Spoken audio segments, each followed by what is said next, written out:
Hey everybody, just going to take a quick break from the show to get you styled up with Stitch Fix. Shopping's hard. It's hard. With Stitch Fix, you get a stylist, though, who understands your style, your size, your budget, and they do all the shopping for you. Wow. This is excellent. Shopping, I'm telling you, shopping and figure out your style, it's overwhelming. Let somebody help you when it comes to getting dressed. We don't know what we're doing, so we let Stitch Fix help us out. A Stitch Fix stylist there. They know what works on us. We get the prices that make us look really good, and it feels good. You get some confidence boost walking around knowing that you're looking decent here. Oh, yeah. Yeah, we just give the stylist our sizes, style, budget preferences. We order boxes when we want, how we want, no subscription or any of that required. And they send called Just For Me pieces as well. Like, maybe you'd like this, and it's awesome. Outfit recommendations, styling tips. You keep what you love, you send back the rest. It's super easy. Yep. You can do it, and we are doing it because it's excellent. Personal styling for everyone. Get started today at stitchfix.com/STM. That's stitchfix.com/STM. Now back to the show. Hey everybody, just going to take a quick break from the show to tell you a little bit more about Rocket Money. It's the start of a new year. It's the perfect time to get organized, set your goals, prioritize what matters most. And for me, top priority is getting myself together here. Financial wellness, doing that, which that feels important, you know? Just feels like adult stuff that you have to do. And thanks to Rocket Money, my goals feel achievable now. They show me all my subscriptions in one place, help me easily cancel ones I forgot that I've been paying for, which happened to me. Absolutely happened to me. I had, for years, I was paying for something. I was like, what is going on here? Rocket Money found it and saved me lots of money since then, because it's been a while. So they did a great job here. Rocket Money is a personal finance app that helps find and cancel your unwanted subscriptions, monitors your spending, and helps lower your bills so you can grow your savings. Rocket Money has over 5 million users and has saved a total of $500 million in canceled subscriptions, saving members up to $740 a year when using all the app's premium features. Cancel your unwanted subscriptions and reach your financial goals faster with Rocket Money. Go to rocketmoney.com/smalltownmurder today. That's rocketmoney.com/smalltownmurder. rocketmoney.com/smalltownmurder. Now back to the show. Hi, I'm Ashley Flowers, and if you're like me and grew up watching America's Most Wanted and reading Nancy Drew, then hi, you're a crime junkie. And I bet that passion for solving mysteries never went away, which is why we've assembled a team of reporters to dig deep into all the cases we still obsess over. Each Monday, my best friend Britt and I will bring you a case that you won't be able to stop thinking and talking about. So join us by listening to Crime Junkie wherever you listen to podcasts. This week in Murdock, Nebraska, a slaughter takes place in a quiet farmhouse, leading investigators to wonder if it's a family beef or killer strangers with a real bloodlust. Welcome to Small Town Murder.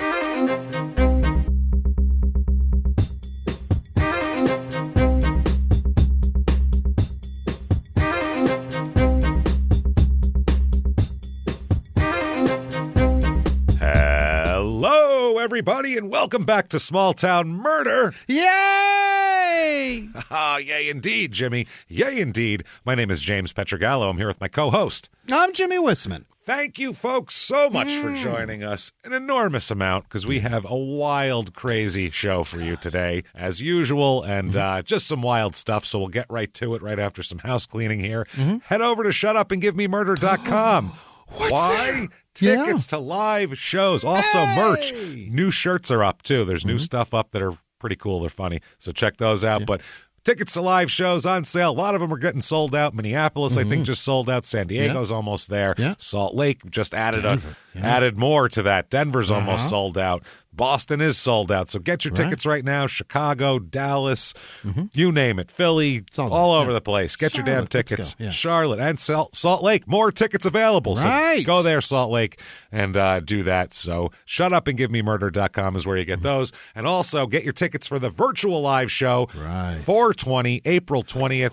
They're available for... You could get it for a week after that, too. So you can buy your tickets. You can watch it 20 times, do whatever you want with it. It's going to be a great, crazy story, just like a regular live show, except you're in your living room, and I am making Jimmie smoke weed out of crazy devices that he won't know what they are even. So it's going to be so much fun. Check all that out. ShutUpAndGiveMeMurder.com. Patreon.com/crime and sports is where you get all the bonus material.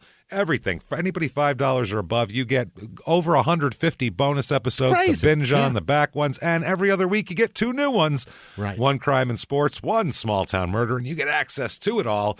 This week, what you're going to get for crime and sports, we're going to talk about the murder of Bruiser Brody, the wrestler. Okay. Yeah. Dark Side of the Ring did a very good story on it. They did a really good little documentary on it, episode, but one thing, it's not as funny, so we'll make it a little bit more funny. So we'll do that. And then for Small Town Murder, we're going to talk about haunted hotels. Terrific. Which is a really fun subject because there's so many of them and there's really intricate sightings, and we'll talk all about it. So Great that is stories. Absolutely. Patreon.com. /crime and sports, and you'll get a shout out at the end of the show where Jimmie will mispronounce your name, even though he'd love to get it correct. So get in there, join up. Also, there's the book club thing now. We put up books to read, everything, and do that. Now, disclaimer time. Like we said, we're comedians. This is a comedy show. Yes. Nothing about the story is made up for comedic effect or anything like that. There's nothing funny about the actual murders. The thing that's funny is everything else around it. Of course. We make fun of small towns. We make fun of the idea of someone going, I think I can get away with that. What? And then having a terrible plan. That's funny. I'm sorry. So dumb. Make fun of that idiot. That's the recourse we have as citizens here. So that's what we do. But what we never do, what we go out of our way not to do, is we don't make fun of the victims or the victims' families. Why, James? Because we're assholes. Yeah, but we're not scumbags. There you So have that's how that goes. So if that sounds good to you, holy hell, do we have just a crazy, wild story for you. If not, if you think true crime and comedy never go together, then, oh, man, maybe this isn't for you. But for everybody else out there, let's see here. What are you doing here? I know what you're doing. You're picking out an avocado right now, or maybe a melon. I don't know what's right.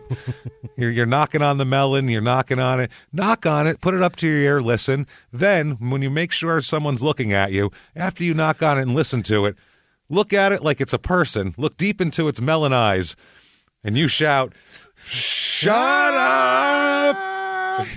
Give me murder!" And then you have the whole produce section to yourself. That's how that works. So, you get all the good melons. and you get all the melons. That said, Jimmie, let's go on a trip, shall we? Allons-y. Let's get it on. We're going to Nebraska here. Okay. Middle America, baby, as middle as it gets. Straight in the middle, yeah. Straight in the middle. This is Murdock, Nebraska, and it's Murdock, not like C-K. like Murdoch, I don't know, Murdoch, like a murder and a doc, murder doc. Like you're importing murder. Everybody, is the new murder in this morning? It's coming in from overseas. Let's have a look-see. Come on down to the docks of Nebraska, where there's. If you're from overseas, you don't know why that's funny. It's because Nebraska is the most landlocked place on earth. Maybe there's nothing. It's impossible. It's impossible to get to water from there. So this is in eastern Nebraska over there, by where. Seems like eastern Nebraska is kind of where the population is. Yeah. And then western Nebraska, it really thins out as you go. Nebraska's on the river, right? On that Mississippi? Is it? No. Not the Mississippi, no. No? There's a whole other... There's a whole other state there, There's like Iowa and shit between that. And, yeah. Right. But here we have, this is outside the half hour, 35 minutes to Lincoln, which is a terrible place if you want to go there. 46 minutes to Omaha, which is also a terrible place, but very nice people. It's a confusing motherfucker, that Omaha. If you talk to 10 people, 8 of them will tell you Warren Buffett's house is around there, and they'll show it to you if you'd like them to. They're very friendly, but you're like, you have nothing else to show me but that. I'm leaving. And then they'll give you their address for when the World Series is in town. That's how kind they are. Yeah, college baseball. They are, yeah. They actually did that. We were like, thank you, but come stay. And it's 15 minutes to Alvo, New Mexico, which was our last, or not New Mexico, Nebraska, which was our last Nebraska episode, which was The Devil's Gift, the name of that one. This is in Cass County, C-A-S-S, Cass, area code 402. This is a deep story, so we got to go through this kind of quick. The history here, it was established in 1890 when the railroads extended here. Obviously, yeah. That's it. It was named after a Rock Island Railroad official.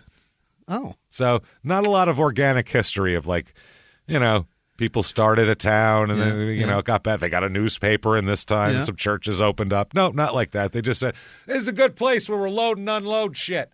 Yeah, name it after me. All right, bye. And then put his hat back on and got back on the train, and that was that. So not really all that special, but reviews of this town here. Let's see. A couple of reviews of the town and a couple of the county in general, so if you want to get an overview.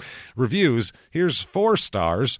Great small town community with a lot of opportunities for children to excel in areas where they would not be able to participate in a larger school. I guess more one-on-one time. They probably have less kids, the more stuff you can do with the kids. That's right, usually. Teachers are very involved in the extracurricular sports and music programs. Okay, so that's good. So it's like, old-timey, small town, all hands on deck. That's nice. 4 stars. I like that Murdock is a small town where everybody knows everybody and bad activities aren't really done in Murdock. Well, bad activities. Well, that covers a lot of ground, Chief. Sure does. It's big. Well, we don't know who you are. So from your perspective, bad could be, smoking crack on the street and carjacking old ladies, or bad could be they're listening to that devil music. Like, we have no idea. They're dancing. We don't know what's... Is this the Footloose town? Who knows? We don't know. Bad is arbitrary. It's really subjective. Yeah. So 3 stars. It is a decent town to go to school in. Of course, the population is very small, so that means my high school class is only 25 people. Whole class? That's senior class, 25 people, or, junior class. Holy. 25 people? That's, of course the teachers can do all the extracurricular. You just need one teacher. You can take care of 2 teachers can watch everybody in the whole high school. That's crazy. Yeah. It's 100 kids? Holy shit. I guess you have one teacher per subject, and you just go to each class with each person. You just stay in one room, 25 people. Have the teacher come in and out. Have the teacher switch. What, 25 kids are going to walk from one room to another? You teacher, you come in and out. That guy. Yeah. You're done. You leave. Tag in the next one. He comes in. What are we talking? Yeah. That's just a matter of just logical. Why make us move when you can? Easier to move 1 than 25. You stay put. We're good. Holy shit. It is a safe environment, and most of the people are very friendly and willing to help. Mm-hmm. I don't know with what, but they're willing to help, so that's good. As long as it's not bad activity. Well, you never know what that could be, too, so helping out with a bad activity. Now, these are for the county, Cass County in general here. Here's 3 stars. These are very specific to one thing that's just it must have blown this town's mind that a grocery store opened. 3 stars. Just recently, we have received a Hy-Vee, which is a grocery store. Hy-Vee. And business is booming, exclamation point. Who knew? Everyone would rather shop at Hy-Vee than at local grocery shops in the area. So yeah, it's again going back to logistics. It's better to just go to one place than several. Yeah. And 3 stars though, so I don't know if he likes this or he doesn't like this or he's indifferent about it. But 3 stars. Here's 2 stars here. It's not very good. Because once the Hy-Vee opened, this is why this Hy-Vee it's dominating the area. It's really making headlines. It's holy shit! You wouldn't think just opening a grocery store is really going to change everything, but apparently those goddamn JoJo potatoes causing a scene. Fuck, man, fingerlings are just because once the Hy-Vee opened, everyone in town got a job there, and it's the only place they wanted to work. Okay, well, if they wanted to work there, then that's good that they got a job there, right? It's a good thing. If they go, it's the only place to work, that sucks. But that's a problem. If it's the place they all want to work, maybe it's a decent job. I don't know. Maybe that's why. We've all been clamoring to work at an Amazon fulfillment center. Thank God one opened. A lot of those people left their other jobs in town to go to Hy-Vee, so the other businesses were out of people. Well, that's called capitalism, where if they want to go to what should they be doing? Fucking chained to this job? sentenced to work in this place that you must work at the print shop on Main Street until you're 48 years old. Like, if you can move around if you want. Is the Hy-Vee better paying, or was that? I think that's because what it is. If they left a great paying job to go work for minimum wage at Hy-Vee, then be pissed. A lot of supermarkets are union jobs, so maybe that's what it is too. Yeah. So you get benefits, and who knows? We'll see. People here, population 227 in Murdock. Okay. That's what I mean. This is why a grocery store can blow the whole thing out of proportion here. A few more females than males. It's about average. The median age here is 39 and a half, which is close to the average. But the strange thing is it says there's 0 people from 18 to 20 years old in this town. 0. None. They all left. How did that happen? And then 21 to 24 is 3.2. So no, as soon as you turn 18, you leave this town, is what it looks like. Yeah. That's the thing here. And all the kid demographics are low. They're all low. There's a lot of old people. 65 to 74, 18% of the population is 65 to 74, which it's usually 7%. So that's high. Tells you a lot. Yeah, 85 and over is 3 times the average. It's an old town, an older town here. You leave at 18 and fail in Lincoln for 3 years and come right the fuck back. That's what it is. Well, go to Omaha. It's so close to the other towns, too, that you could go there. But I feel like this is a town where if you go and you stand in the middle of Main Street at like 7:30 at night and you just are very quiet, you hold your breath for a second, you can just hear tons of rocking chairs on porches. Just a can hear the quiet teapot boiling. It's like crickets some places. You can hear that. It's 63% married, so it's going to be it's more of a family place. Very few people are single with children here as well. Really? Yeah, the race of this town, not very shocking for a rural town in Nebraska, but 96.8% white. Oh. And the rest of it is 2 or more races. Oh. So, and there's 0.9% Hispanic. So there's like 2 people, literally 3 people maybe that are Hispanic in the whole town. And that's it. So religion here, 34.7% are religious. So it's under the national average because we've seen this a lot with these older towns. Yeah. People get older and they're like, get the fuck away from me with that shit. It's enough. I'm old, I'm rotting, I'm going to die, put me in the ground. They don't care anymore. So I'm on fixed income, you can't have any donations. Nope. And it's spread around pretty good, too. There's Catholics, Lutherans, some Presbyterians, some other 0.0% Jewish, though. That's no Jewish people in this town. 30.9% in the last election voted Democratic and 66% voted Republican. And the remaining 3.1% were independent, which is high. Right. It's a high independent quotient there. The median household income here is $57,000 a year. That's not bad. Slightly above the national average, which is good. Thank you, Hy-Vee. A lot of farms in this area, too. Yeah, a lot of farms and big stuff like that. And the housing is actually low.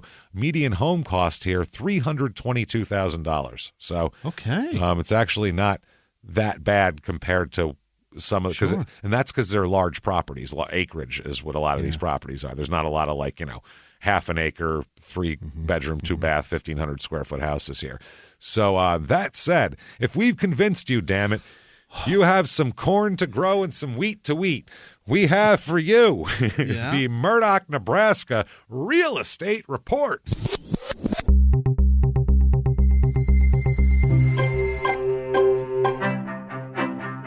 All right, here. What do we got? Your average 2-bedroom rental here goes for $990. Now, I don't know if that's probably a house, though. I doubt there's a lot of apartment complexes when there's 227 people in the whole town. There aren't any these are for right around the area. In the town proper, there's no houses for sale because, I don't know, they're probably just willed from generation to generation here. There's 200 people. Just 200 people. So, that's 70 houses probably in the whole town. People aren't moving here to find houses. If they live here, they already got a place. They got a spot, and it was their grandpa's. Right. So here's a 2-bedroom, 1-bath. It's kind of a shitty little house. I'm going to be real honest with you. 1,215 square feet. There's a 1-bedroom. That 2nd bedroom, there's no bed in it. It's kind of a little office at this point, and it's not good, man. It's got the 2nd bedroom has multiple like outside doors on it, What? which is really weird. It's not good. You're Not right. good. I don't know if they had a porch on it or some shit. It's really fucking weird, but $150,000 for this. Okay. I don't understand That why. seems overpriced. Here's a 4-bed, 1-bath, which is that's old school. Yeah. That's That's a revolving door on that bathroom. Oof, Jesus. man. Yeah, you got 3 kids in one bathroom. You're never getting in there. That's 5 people in that house usually, probably, right? I would think, yeah. 2,576 square feet. There's plenty of room for another toilet, people. Yeah, right. Let's do this. Bolt one on. But it's really cool, though. It's like a farmhouse, and it's very quaint. Put it that way. It's a very quaint one. It's on some acreage. It's just shit elsewhere. It's okay. You just need to. Maybe there's an outhouse that I'm not seeing in the pictures. I'm not sure. $399,000 for that. That's a pretty good deal. So that's not terrible, actually. Then this is the gem. No, it's cheesy. At least the farmhouse has like personality. Charm, yeah. It looks like that's Nebraska. You know what I mean? It's got some charm to it. This one looks like a big. You're rich and you want a nice house, so we built you this. We cleared every tree from a lot and built you this fucking shiny piece of shit. That's what it looks like. It's manufactured fucking beauty, I guess. I don't know. 3-bedroom, 5-bath, T-bowl for each and every beehole. It's 4,625 square feet. It's big. Only it's 3 bedrooms and 5,000 square feet. Yeah. If this is made to not have a lot of kids here, I guess. It's very boring. It's got columns and shit. There's a bar in the basement. It's a douche house. It's a douche house. You know, it does have, and this is pretty cool, a portrait of a horse up there that really reminds. You'll see it. It reminds you of The Sopranos. The horse picture. That's just what it looks like. Pie o' mine. I love it. So nice basement. It's a big basement. Tons of like intricate landscaping that looks like you have to hire like 4 people to do it.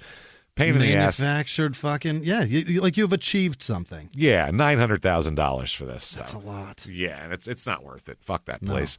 Things to do, the Plattsmouth Harvest Festival. Plattsmouth is what it is. Yeah. Entering its 92nd year. Holy shit. Jesus. It's the oldest continuous harvest festival in Nebraska. Which they had remember... Just the other day we were qualify it with the continuous. Remember just the other day we were saying which is the longest running harvest festival in Nebraska, and you were saying you said it was the one. It was elsewhere. Yeah, and so did I. Right. We were both wrong, is what I'm getting at. So it's really good that we get this now because we would have never known. You know, all you harvest festival trivia heads out there. They said fun for the whole family. 4-day event begins with the coronation of the king and queen on Thursday evening. Yeah, gotta have that. King corn, king corn, or king wheat, king gluten. Friday there's a kitty parade, which I don't like the sounds of. Like that. Let's line up all the kids, have them walk down the street, have all the adults look at them. That's just weird. There's a pep rally. That's strange for a town. I guess the whole town is. Yeah, why not? A talent show. This is my favorite thing I've ever heard of. The Little Tuggers contest. That's the greatest thing I've ever heard. What the fuck is that? Come on, guys. Come on. We're trying to be mature, but we're only human. You can't call it Little that. Tuggers. What does that even do? I don't even know what it is, but it's a Little Tugger contest. So see who does it the best? I don't know. Oh, boy. Quickest on the draw? Little Timmy McGee, everybody. Woo! Well done, little buddy. Timmy's only 9, but he's masturbating at a 12th grade level, and we're real proud of him. The mayor fucking gives him a big ribbon. A big soggy ribbon. a big soggy stained ribbon. Little Tuggers contest. Is that like Ookie Cookie? Remember that game? Oh yeah, God, it's got to be. Maybe that's what it is. Last place has to eat it. I don't know what's going on. So horrific. There's also a car show in case in case the kitty parade and the Little Tuggers contest doesn't turn you on. We got that for you. Then there's bike races, music and entertainment, contests, and, of course, the grand parade. No, the grand one. Yeah. There's 227 people here. How grand could it be if all participate? No one's there to see it then. Who are they doing it for? Who are they doing this parade for empty streets. For nobody. That'd be wild. So you have to, it's different. There's a breakfast, a horseshoe tournament, a tractor pull, a community picnic, blacksmith working, wood carving. There's a, quote, foam zone. Okay. I thought that was at the Little Tuggers contest. That's what I mean. I figured that's where it would be. That was earlier. There's also mutton busting and extreme bull riding. I don't know what that is. Extreme bull riding. It's where the bulls are on skateboards, you see. Yeah. and we do it in a half pipe. I was going to say, you don't sit on the bull's back. Right. You strap yourself to its udders. You sit directly on his horns and see what happens. It's extreme, man. It's a two-man rider experience. Jesus, fuck. Blacksmith, the outlaw truck and tractor pull. Okay. Then there's a hypnotist after that to wipe all this away. You forget. You didn't see the Little Tugger contest. Wipe that from your memory, because that's gross. Men in Black that out of your fucking head. Yep, zoop, done. Band in the beer garden, and that band is going to be Drunk Monkey. Oh, all right. Drunk Monkey, everyone. So Sounds I don't know. Like probably the best one that they could pick. Yeah, I'm sure it's probably the only band in town. There's only 200 people. A bunch of high school fucking guys there. There's also figure eight races. There's a band at the track, I assume, by the figure eight races. Those are the Ghetto Busters. Okay. I don't know what the deal with that is. There's barrel racing, dueling pianos will be going on as well. Thank God. It's a lot of stuff. There's a cartoonist, it's so much stuff, Jimmy. Mini golf. This is the most elaborate fucking festival ever for 200 people. It's incredible. They got to be hoping to draw some people from like Omaha or something, because this is crazy. I'm not sure, but crime rate I do know here in this town. The thing we're interested in, God, that is just a crazy festival. I want to. That's so much. I want to walk around. Yeah, I want to see exactly. I feel like it's being pumped up for more than it is. I feel like the parade is like 3 cars and Miss Murdock is waving and the mayor's fucking with his walker trudging along. The thing, they got to put all this shit together, because otherwise it's a 10-minute festival. Yeah, that's what I'm saying. This is 200 people. This is 5 days long, this festival. Holy shit. It's 5 days. This is all year, probably. It's go time, people. Come on. All hands on deck. I kind of want to take 5 days off and go do this with you. I know. It sounds fun. If it wasn't... If our choices of staying somewhere weren't Lincoln and Omaha, might go with you there. I did find a trucker hat for you though that I'm buying and taking you to. It says this actually is my first rodeo. How about and last? Is that on there too? Because that would be more accurate. You can make it real accurate if you do it. We'll write that on there. Yeah, marker. And last, crime rate in this town. Yes. Property crime, less than half the average. As it should be. There's 227 people. Yeah. It's not a big mystery if someone's stealing your shit. There's no way you can. There's no mysteries here. Chet, why are you stealing my shit again, goddammit? Jesus Christ. Every time I turn my back, damn asshole. Son of a bitch. And then violent crime, murder, rape, robbery, and of course assault. The Mount Rushmore of crime, also well under half the national average. So it should be 0. That's what I mean. You're going to get caught. I mean, how the fuck are you not going to get caught? If there's one event, it's this place is a nightmare. It absolutely is. And speaking of nightmares, this is a nightmare. Let's talk about a murder, Jimmy, because oh my goodness, God, this is the cruelty, the incompetence, cruelty of murderers, incompetence of police. Oh boy, the whole this story has it all. It's really just if there is a murder and they're gonna fuck it up, right? There's no way they're getting it right. That's what I'm saying. We'll see how poorly this went, though. This murder reminds everybody of almost a copycat sort of situation of In Cold Blood, the Truman Capote story. Yep. It's very similar, to the point where you go, that's really, wow. Was someone like making a point here, or what's the story? But we'll talk about it here. 1968. Let's go back to. That's not when the murder takes place, but that's when we'll start talking about a couple of folks here and tell you about their life. As of 1968, let's talk about a 20-year-old man named Wayne Stock. Man born in 48. 48. S-T-O-C-K. Stock. All right. That's right. Wayne Stock. That is a very middle America name right there.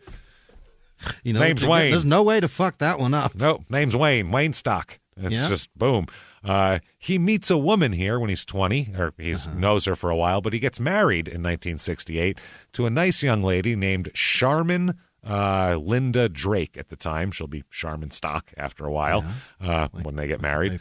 Yeah, she's 17 at the time, just about to turn 18. They get married, and they have a very nice life. Actually, it's a real nice life. She comes from, her very nice family. Her parents are Arthur and daughter of Mr. and Mrs. Arthur P. Drake. She's they're so middle American that her mother doesn't even have a first name.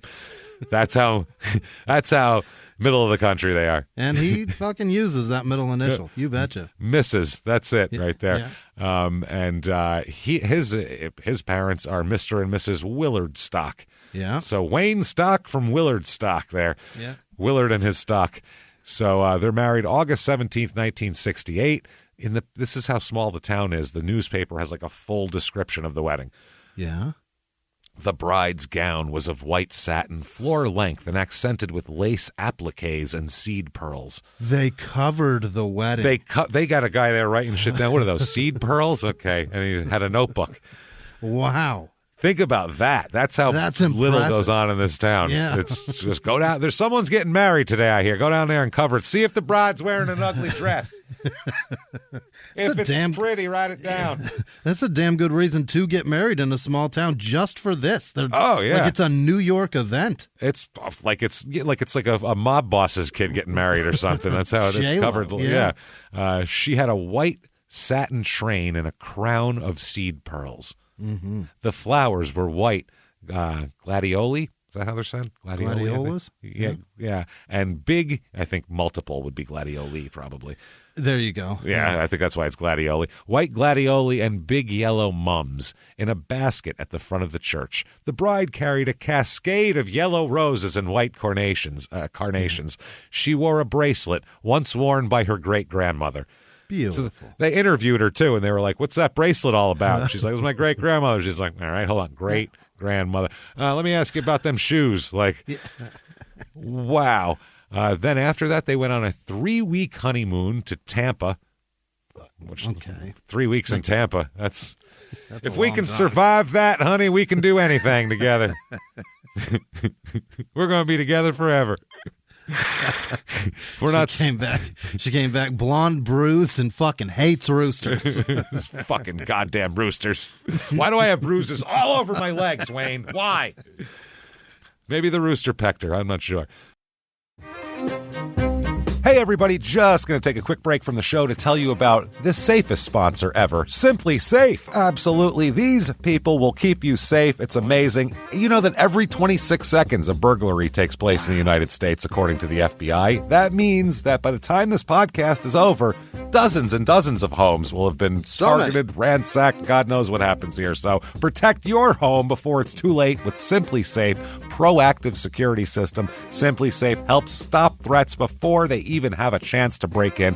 Named Best Home Security System by U.S. News and World Report 5 years in a row. And by us for about the last 8 years as well. If you trust us, believe me, you want Simply Safe. So visit simplysafe.com/small to claim 50% off a new system with professional monitoring plan and your first month free. That's simplysafe.com/small. There's no safe like Simply Safe. Now back to the show. Hey, everybody, just going to take a quick break from the show to tell you a little bit about Sono Bello. You know, the most known secret with celebrities and influencers and all these famous people is so many of them have had lipo. They've had lipo, whether it's a little touch up here or a total makeover. Yeah. Nobody has a perfect body. That's the thing. No. They may look like it on TV, but there's things that help that. Absolutely.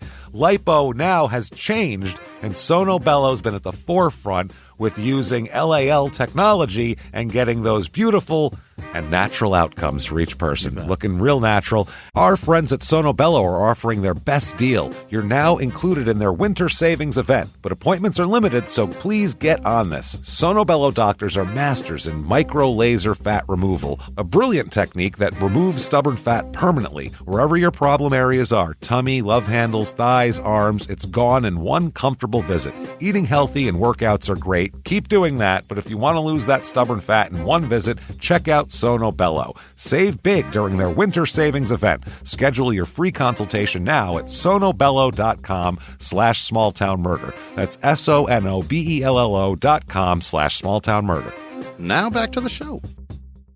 Wayne starts his own company here as well. Oh, yeah, After he the starts 3-week vacation. Yeah. Stock, Hay, and Grain. Not bad. Yeah, that's a great name to be in the fucking cattle industry. I'm Wayne Stock, and I sell hay and grain. I'd buy my hay and grain from a man named Wayne Stock. Wouldn't you? He's got good stock there. Absolutely. They're known as a typical Nebraska farm couple. That's what they are. Hard-working, pie cooling on the windowsill kind of people. Beautiful. For lack of a better fucking visual there. So they end up with 3 children, Steve, Tammy, and Andrew. Yeah. And they have 4 grandchildren out of that. Wow. So they're very excited. Wayne Stock was very active in the, I did not know this was a thing that existed, the Nebraska Hay Association. Oh. You're a member of the NHA, right? Aren't you? The Nebraska Hay Association, I believe. Did you renew your membership this year, Jimmie? They're going to kick you out. The NHA? I called the president. And, All right, good. As long as you called. You got to do give something. me an extension on that. Okay, good. Pay your dues, Jimmie. Pay your dues. Hay Association. Hay Association, where Wayne was once he was on the board of that. Wow, they got a board. They got well, yeah. You're associating. Someone needs to be in charge of that. He was also a former school board member, and his wife though, Charmin, was one of 15 children. 15. That's some farm shit right there. Oh, my. That's some farm shit. We need help. Let's go. Pump them out. And she was also a former teacher's aide for the Manly School District, and she has like a small at-home wedding cake business. She makes wedding cases. Yeah. So or wedding cases, wedding cakes she makes. So they're very, very involved in the community. Yep. Everybody knows them. They either buy their hay. Their hay or their cakes are coming from these two. Yeah. They're both real into the church as well. Could be very strong Christian people, and they both are caregivers for their elderly mothers as well. Wow. Both of their moms. But yeah, both their moms are elderly, and they take care of them as well. His cousin, this is Wayne's cousin, Jim Stock. Okay. Nobody's going to be named like Alejandro Stock. You know what I mean? It's Wayne, Jim, that's Bill, this is Frank. I don't like Jim Stock, though. That sounds too close to Jim Sock. Jim Sock, yeah, he got called Jim Time. Yeah, that's not good. Did, yeah. So he said they're always there to help you if a person needed help. They had good hearts. If somebody was sick in your family, you could bet Charmin would be at the door with cinnamon rolls and a cake or something. That'll make you feel better. Wow, that is so nice. A woman named Renea Panska, she says Charmin's her best friend, closest friend. She said that there's probably a dozen other women in town who consider Charmin their closest friend as well, because that's how nice she is. Fun and thoughtful. Said she's really just a fun-loving person. Said she always had these minor mishaps happen to her, and she always told the stories in such a funny way. So she's like a little farm comic. That's cute. little farm comic. Just the worst luck. Listen to this. If only we could have got her to like a comedy club in Omaha or something with her farm dress on, going out there telling farm yarns and shit, but are funny. That'd be great. I'd love to see that. She slipped on a buffalo chip. Yeah, man. I think dressed up nice. I think they'd be good. Good stuff there. One of the stories is the time she made a wedding cake and put it in the trunk of her car, And on the way to deliver it, she got in a car accident. Oh, no. That's not great. It's all over the place. So the cake arrived all fucked up, obviously, at the wedding venue.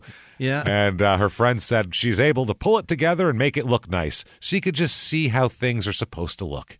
Oh, nice. So she's very nice. And this family's big in town, too. There's a lot of stocks around. Is that right? And also cousins of the Stocks. And, there's a lot of them. Linda Stock, who was obviously related, she said, quote, shake a bush and a stock will fall out. It's such a close-knit family. Shake a bush and a stock will fall out. A Jim or a something very.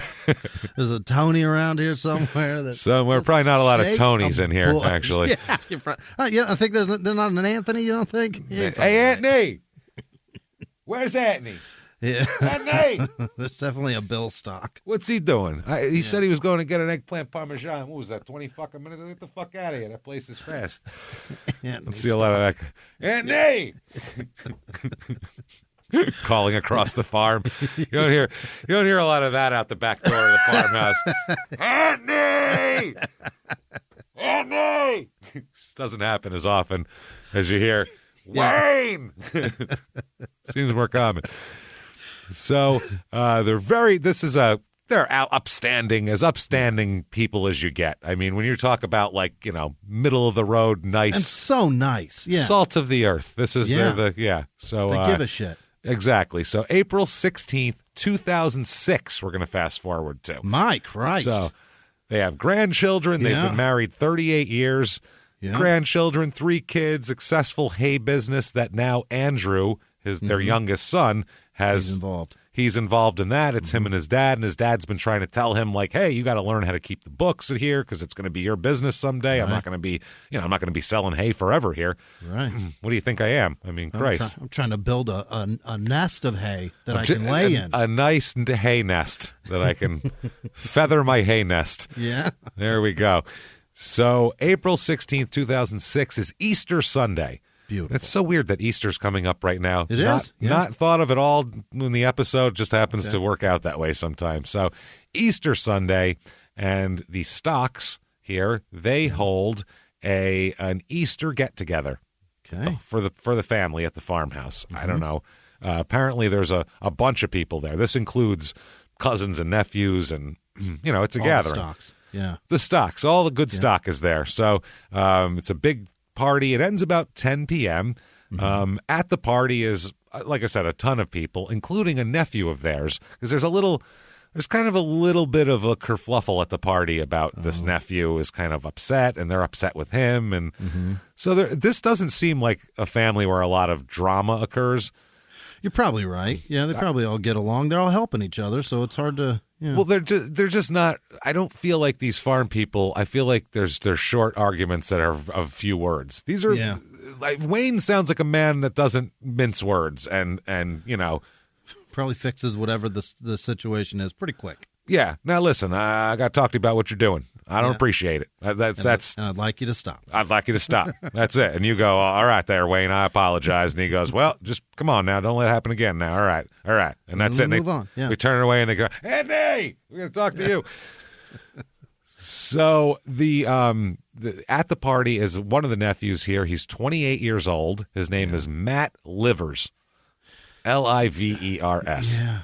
Matt Everybody's Livers. Got the easiest names. They're great for me here. I like this. I wish they would donate to this goddamn show. I was going to say, none of these people, unfortunately, donate to our Patreon, so you can't get to pronounce livers in stock. So Matt Livers is Wayne's nephew. Yeah. And he's got a little bit of a beef here. By the way, he's got a 63 IQ. Livers does? Livers has a 66.3. Which is almost 10 points lower than Forrest Gump. So put that into perspective. Today. Yeah, it's somewhere, and it's measured somewhere between 63 and 68. So, but different tests. So he's had a little bit of a tough time, but this guy's got a fiance. He's doing something. So, according to the people here at the party, Matt Livers wanted the Stocks to allow him to move into their home because his maternal grandmother lives there, Lorraine Stock, who is Wayne's father, or Wayne's mother. That's his grandmother. Okay. So he said, I want to move there where my grandmother is. And he apparently, everybody said that he had been saying that he eventually hoped to inherit the house if he stayed there and waited for people to die off eventually. We got 4 other kids, man. That's not for you. They have three children kids. and 4 grandkids, so you're not getting the house. But there's 7 in line before you. Sorry about it. But also, if you have a 63 IQ, you might think if I move in and then they die, then I have the house because I'm in it.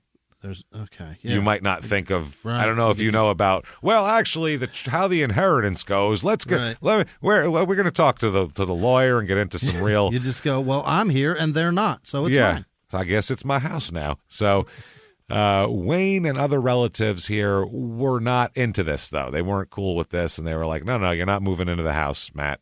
Sorry about that." The family said no, and some of the family said the reason why they said no, it wasn't just because they could tell him you can stay here, but you're not inheriting the house. But they said that he had been, what they quoted from other family members, a leech on the family.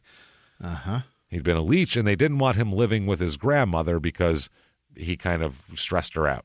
So that's, we want to keep this farmhouse peaceful. Also, to the deserving. Everybody working is how they earn things. Everybody works hard. Taking stuff, that ain't how it works. Yeah, and this on the farm, everybody's working hard. That's how it works here for these people. So now Wayne is one of only 2 children. Wayne, and he's got a sister named Barb, and that is Matthew's mother. Mom, yeah. That's Matt's mom. So Wayne has also controlling interest, being that he's the oldest child. He has controlling interest in his mother's property also, which is adjacent to their property. It's one big giant property. So I don't know if Matt just thought if I just stay there and then everyone dies, I get all these properties. We don't know. So if you don't know much, that's a pretty easy conclusion to get to, I guess. You might mistake that. So Matt currently, at the time, lived in a rental house in Lincoln. He was recently laid off from his job as a security guard and was currently unemployed. Doing great. So not exactly living the high life here. He is engaged, though. Yeah, I don't know how that's possible, but all right. Which is something here. So that party breaks up about 10 p.m. Everybody leaves, which is, I think, late for a Easter farm party. Is it? I mean, it's Sunday. Yeah, Sunday, and it's at the farm. I feel like everybody be in bed by then. But we got to get up early. People are just leaving. So the next morning, April 17th,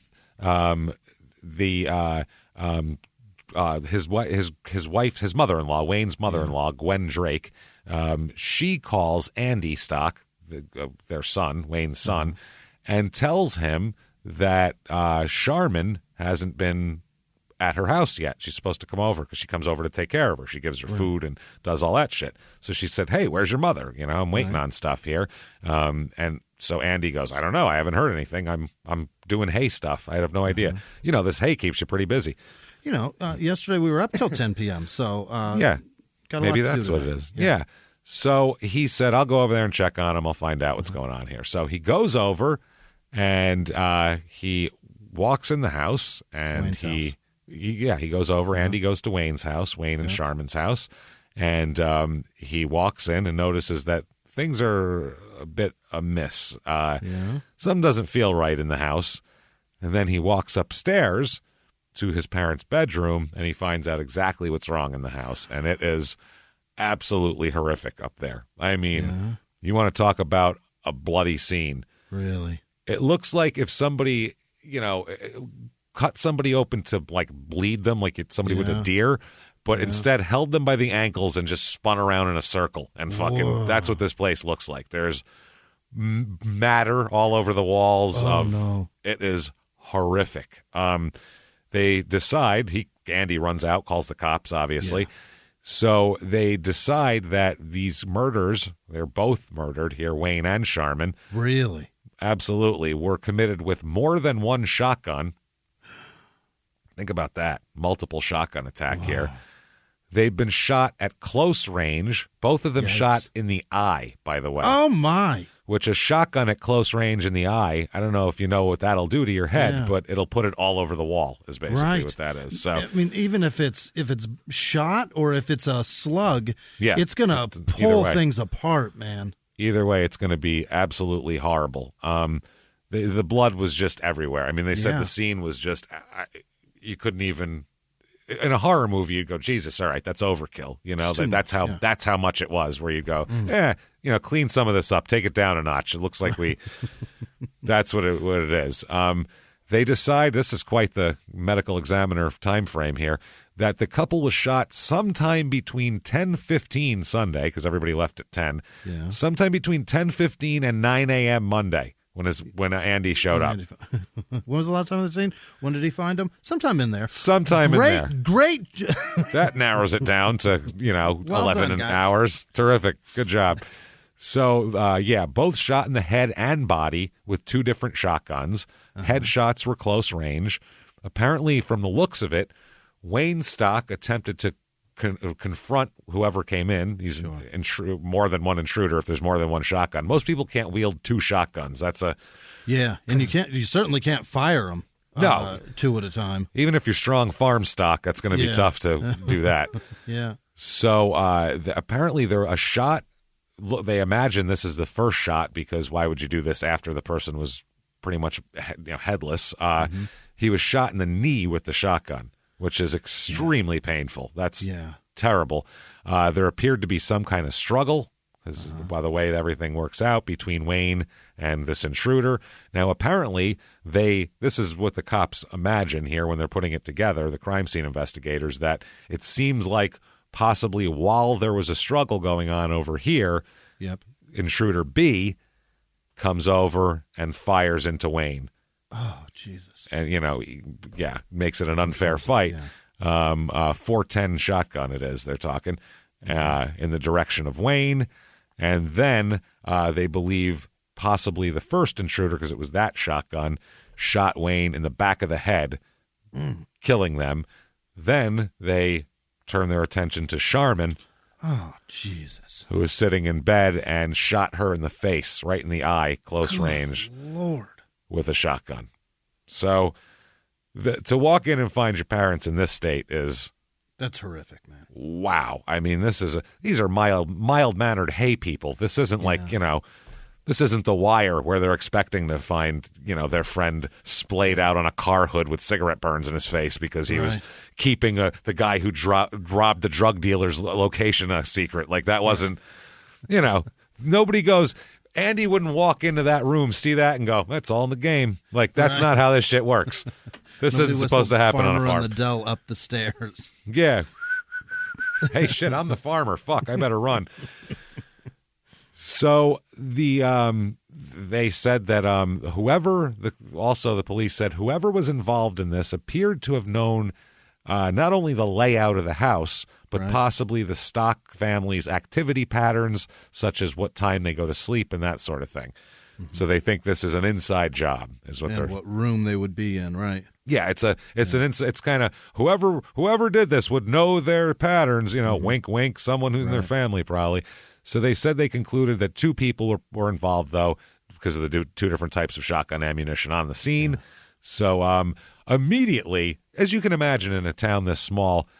This doesn't happen often. Oh, God, the panic. If there's a murder, there's no murders for years and years and years, but if there is a murder, it's like some 2 drunks at a bar, some guy stabbed each other, or maybe some, wife shot her fucking drunken, abusive husband in 1948 or something like some shit like that. It's not this. This is... Somebody a different thing in a fight over a bad farm deal, and there's a shotgun or something. There's a shotgun or some sort of farm implement, a hoe. He's gonna show you a fucking hay fork. What a hoe's all about. Yeah. Corn raking them. So the Cass County and Nebraska State Patrol, all of them are involved in this. They are under wild amounts of pressure. I mean, this is like. Yeah, town folk gathering out in front of the police station, yelling and screaming type of pressure. You need to fucking find who's.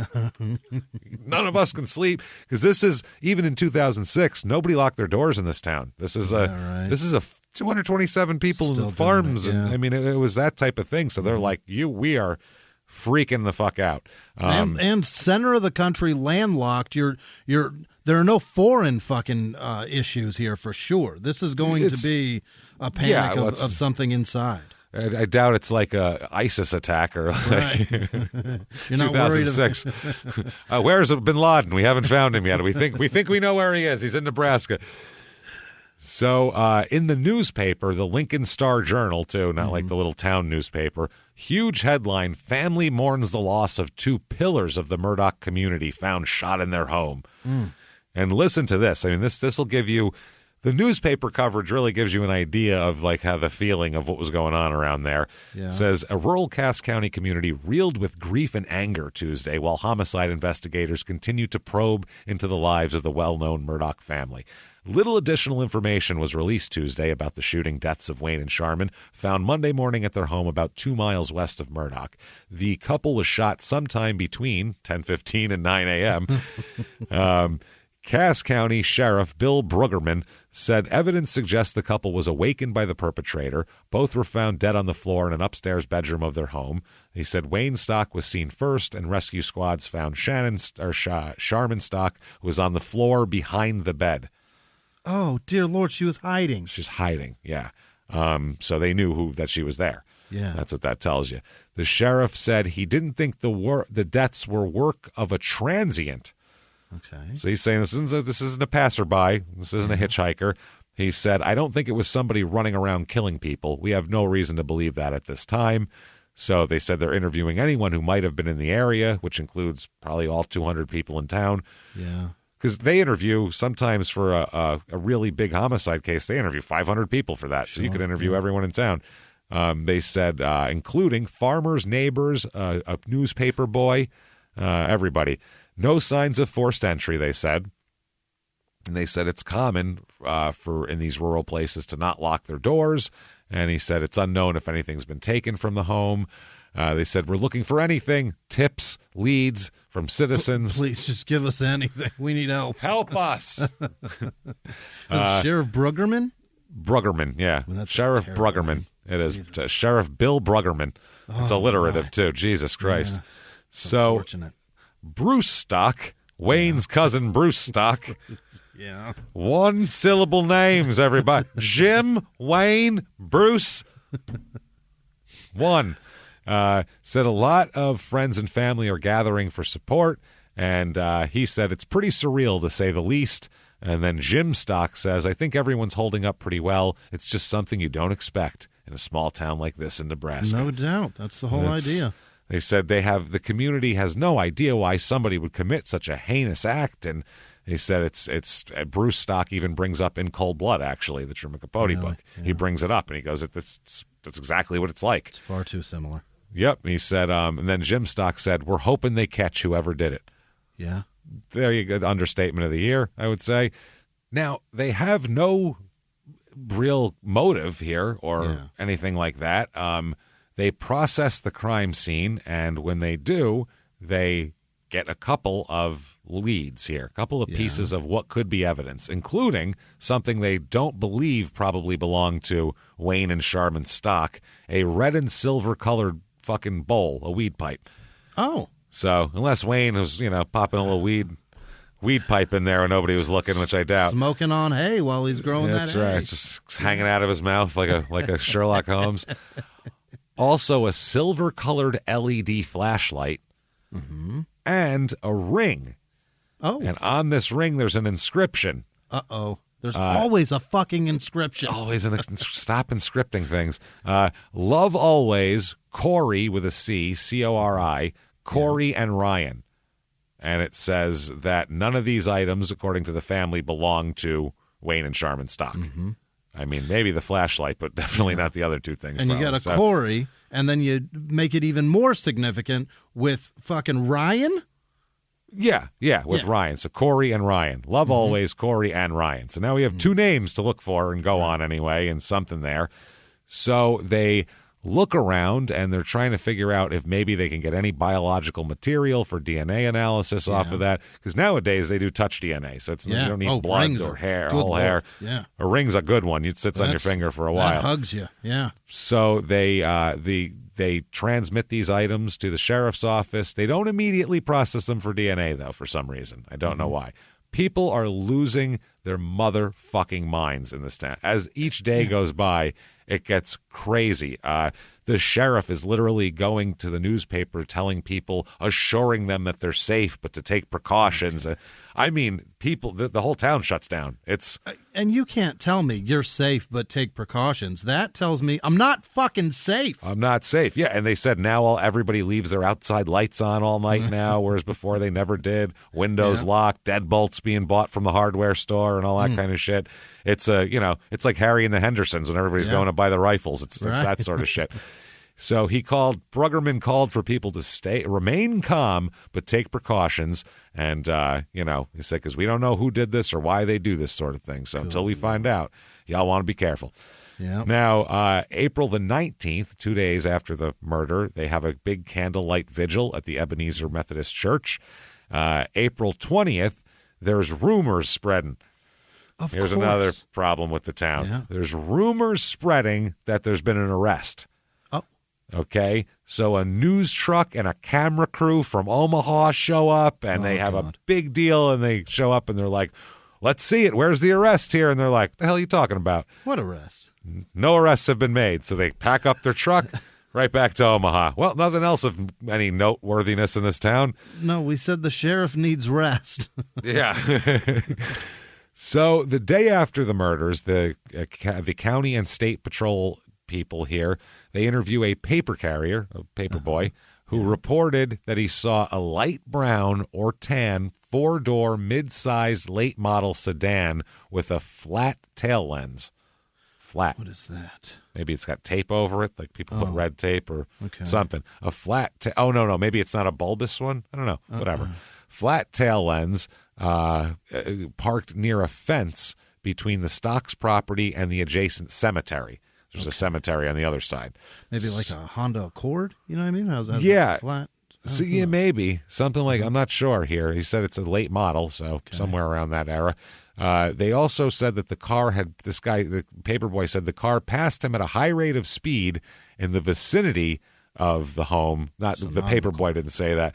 No, not a paper. The night before, somebody said this car had passed them at a high rate of speed in that area. Okay. All right. So same car, but paperboy in the morning, late at night the night before. So it's in that area.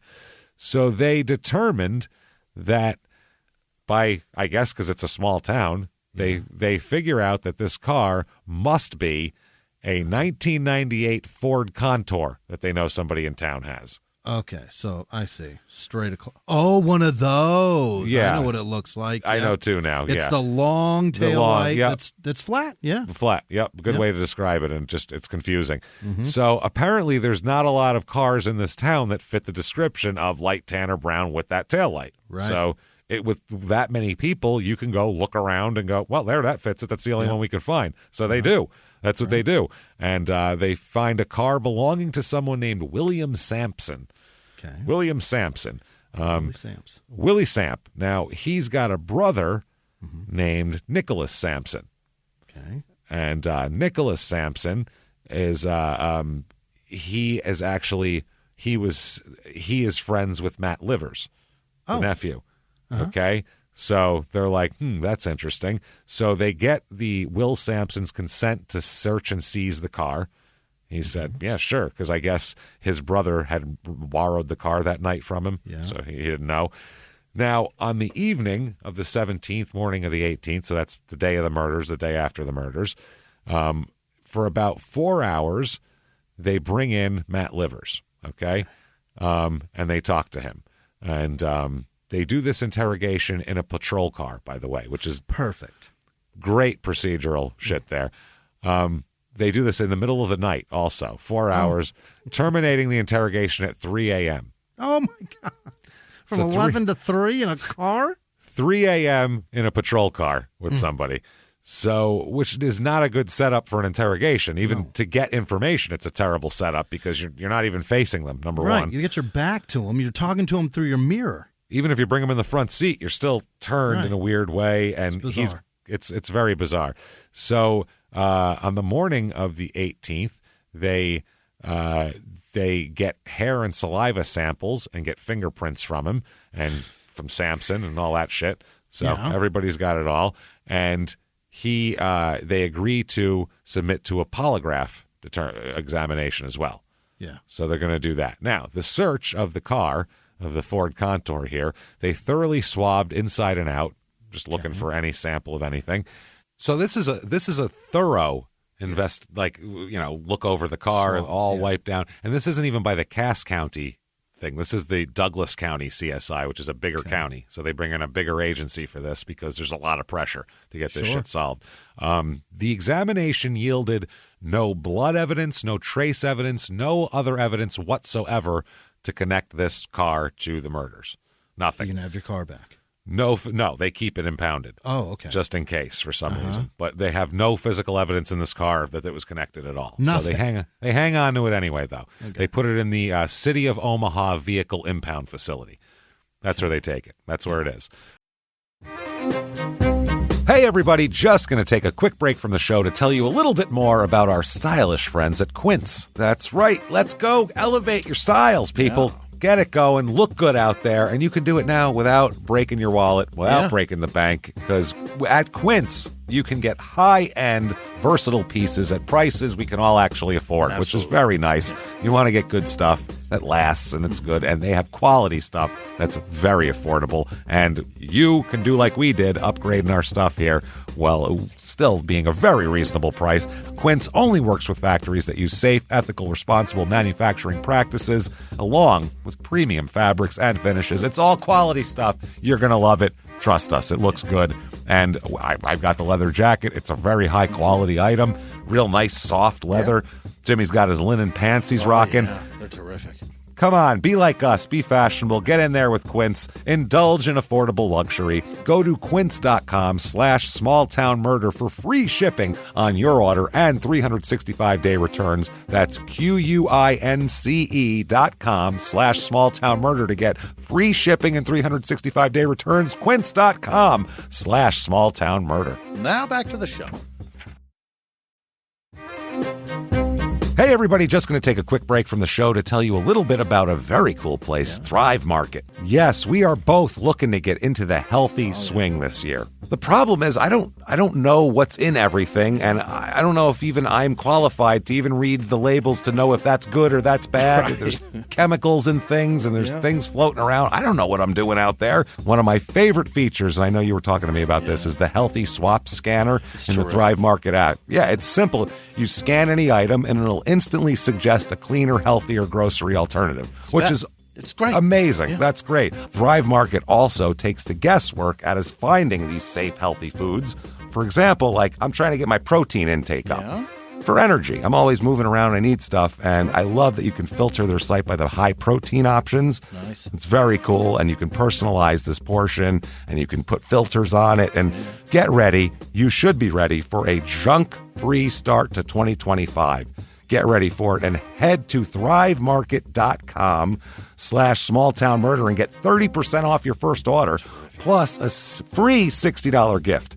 That's THRIVE market.com/smalltownmurder, thrivemarket.com/smalltownmurder. Now back to the show.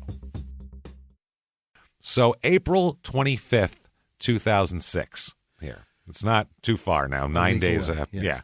Week after. Back to Matthew Livers here, the nephew. Now, Livers said that, the Sampson guy, by the way, was not at the party. The guy who had the car wasn't at the party. But Livers was at the party without that car. So, April 25th, Nebraska State Patrol confront Matt Livers at his home and say, we'd like to talk to you again, talking about, the murders of your relative there and all that kind of shit. He said, they said he was nervous, but he agreed to accompany the police because he said he wanted to help in any way solve the murders that had occurred in his family's community. So he's all on board Joe community here. So they interrogate him. Now, he's 28 years old, but he has, like we said, an IQ of 63. Oh, my. Which is intellectual functioning below 99% of the population. That is unbelievable. That is so very below average in terms of intelligence. Not a bright guy at all. And would you say functioning dum-dum?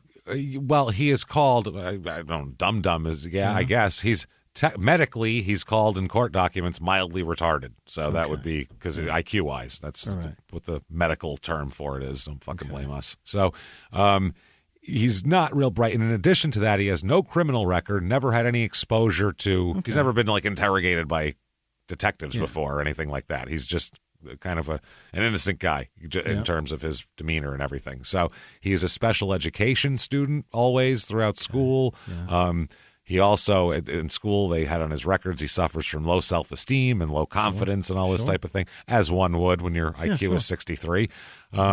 He said he's also a very compliant person who is far more likely than others to go along with whatever you tell him to do, pretty much. It's just kind of the way he is. They said he has the vocabulary skills of a 13-year-old, though, which sounds low for a 28-year-old man, but actually that Talk actually to a 13-year-old too, they'll insult the hell out of you. They're great. But I'm vocabulary skills and shit, not their fucking wise assness. Not their personality, just their vocabulary. Their vocabulary is still not the best. It's not an adult's. But they use the same words for the same things over and over and over again. Oh, exactly. But they said that the fact that he's at least has a vocabulary of a 13-year-old helps mask his kind of low functioning a little bit also because his vocabulary is slightly better than his intelligence. So they said, though, he's definitely has limitations, obviously.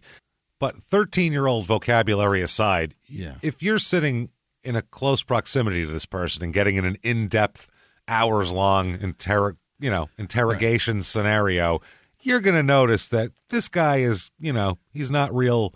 It's a Brendan Dassey situation. You're going to look at it and go, he's not really all on the level as far as none of the information we gleaned from him matters. This isn't fair, basically. Like, he doesn't know what we're trying to do. He thinks that this is, he thinks he's going to watch WrestleMania later. Right. So there you go. So but they still focus on livers here. They're like, listen, Matt, you're the one who had a disagreement. No one else in this town has had a disagreement with Wayne Stock in the 58 years he's been alive. Right. You're the guy. You had one that night with him in front of people. Yep. Then he's dead. Your friend has a car that matches a description of a car seen speeding by, and then in the next morning, you know something, Matt, and we're going to talk to you about it here. So they sit him down. They, put him in the room. Their interrogation room's a small cubicle, windowless, obviously, table, couple of chairs, an interrogation room. And so he's there. He doesn't ask for a lawyer, so he's got no legal counsel. I assume they read him his Miranda rights. I would hope. Yeah. So over the course of the next 11 hours, they do an interrogation on him. 11 hours they get this guy for. So and these guys kind of know what they're doing, and they're trying to elicit a confession from him. They want a confession. They're not like trying to find information. This is 11 hours of, we know you did it, just admit it. Yeah, we need you to say it because we're not good at this anyway. No shit. We're not real good at this. So they have no evidence, so they need a confession. So during this interrogation, this long interrogation, he denies being a participant or anything in this murder 102 separate times. 102? 102 times, he says, and never did anything. Okay. He never did like the, because they asked him like, well, do you think it would be okay if somebody did this, or what do you think should happen to the person? He never minimized it. He never did any of that. He was like, well, that's terrible that my uncle was murdered. That's awful. He was, not doing anything like that. He said that the murderer should get the most severe punishment possible. Okay. He did all that kind of shit. He had no, because they were asking him about stuff that happened in the crime scene. Well, why was this over here? And he didn't know what they were really talking about.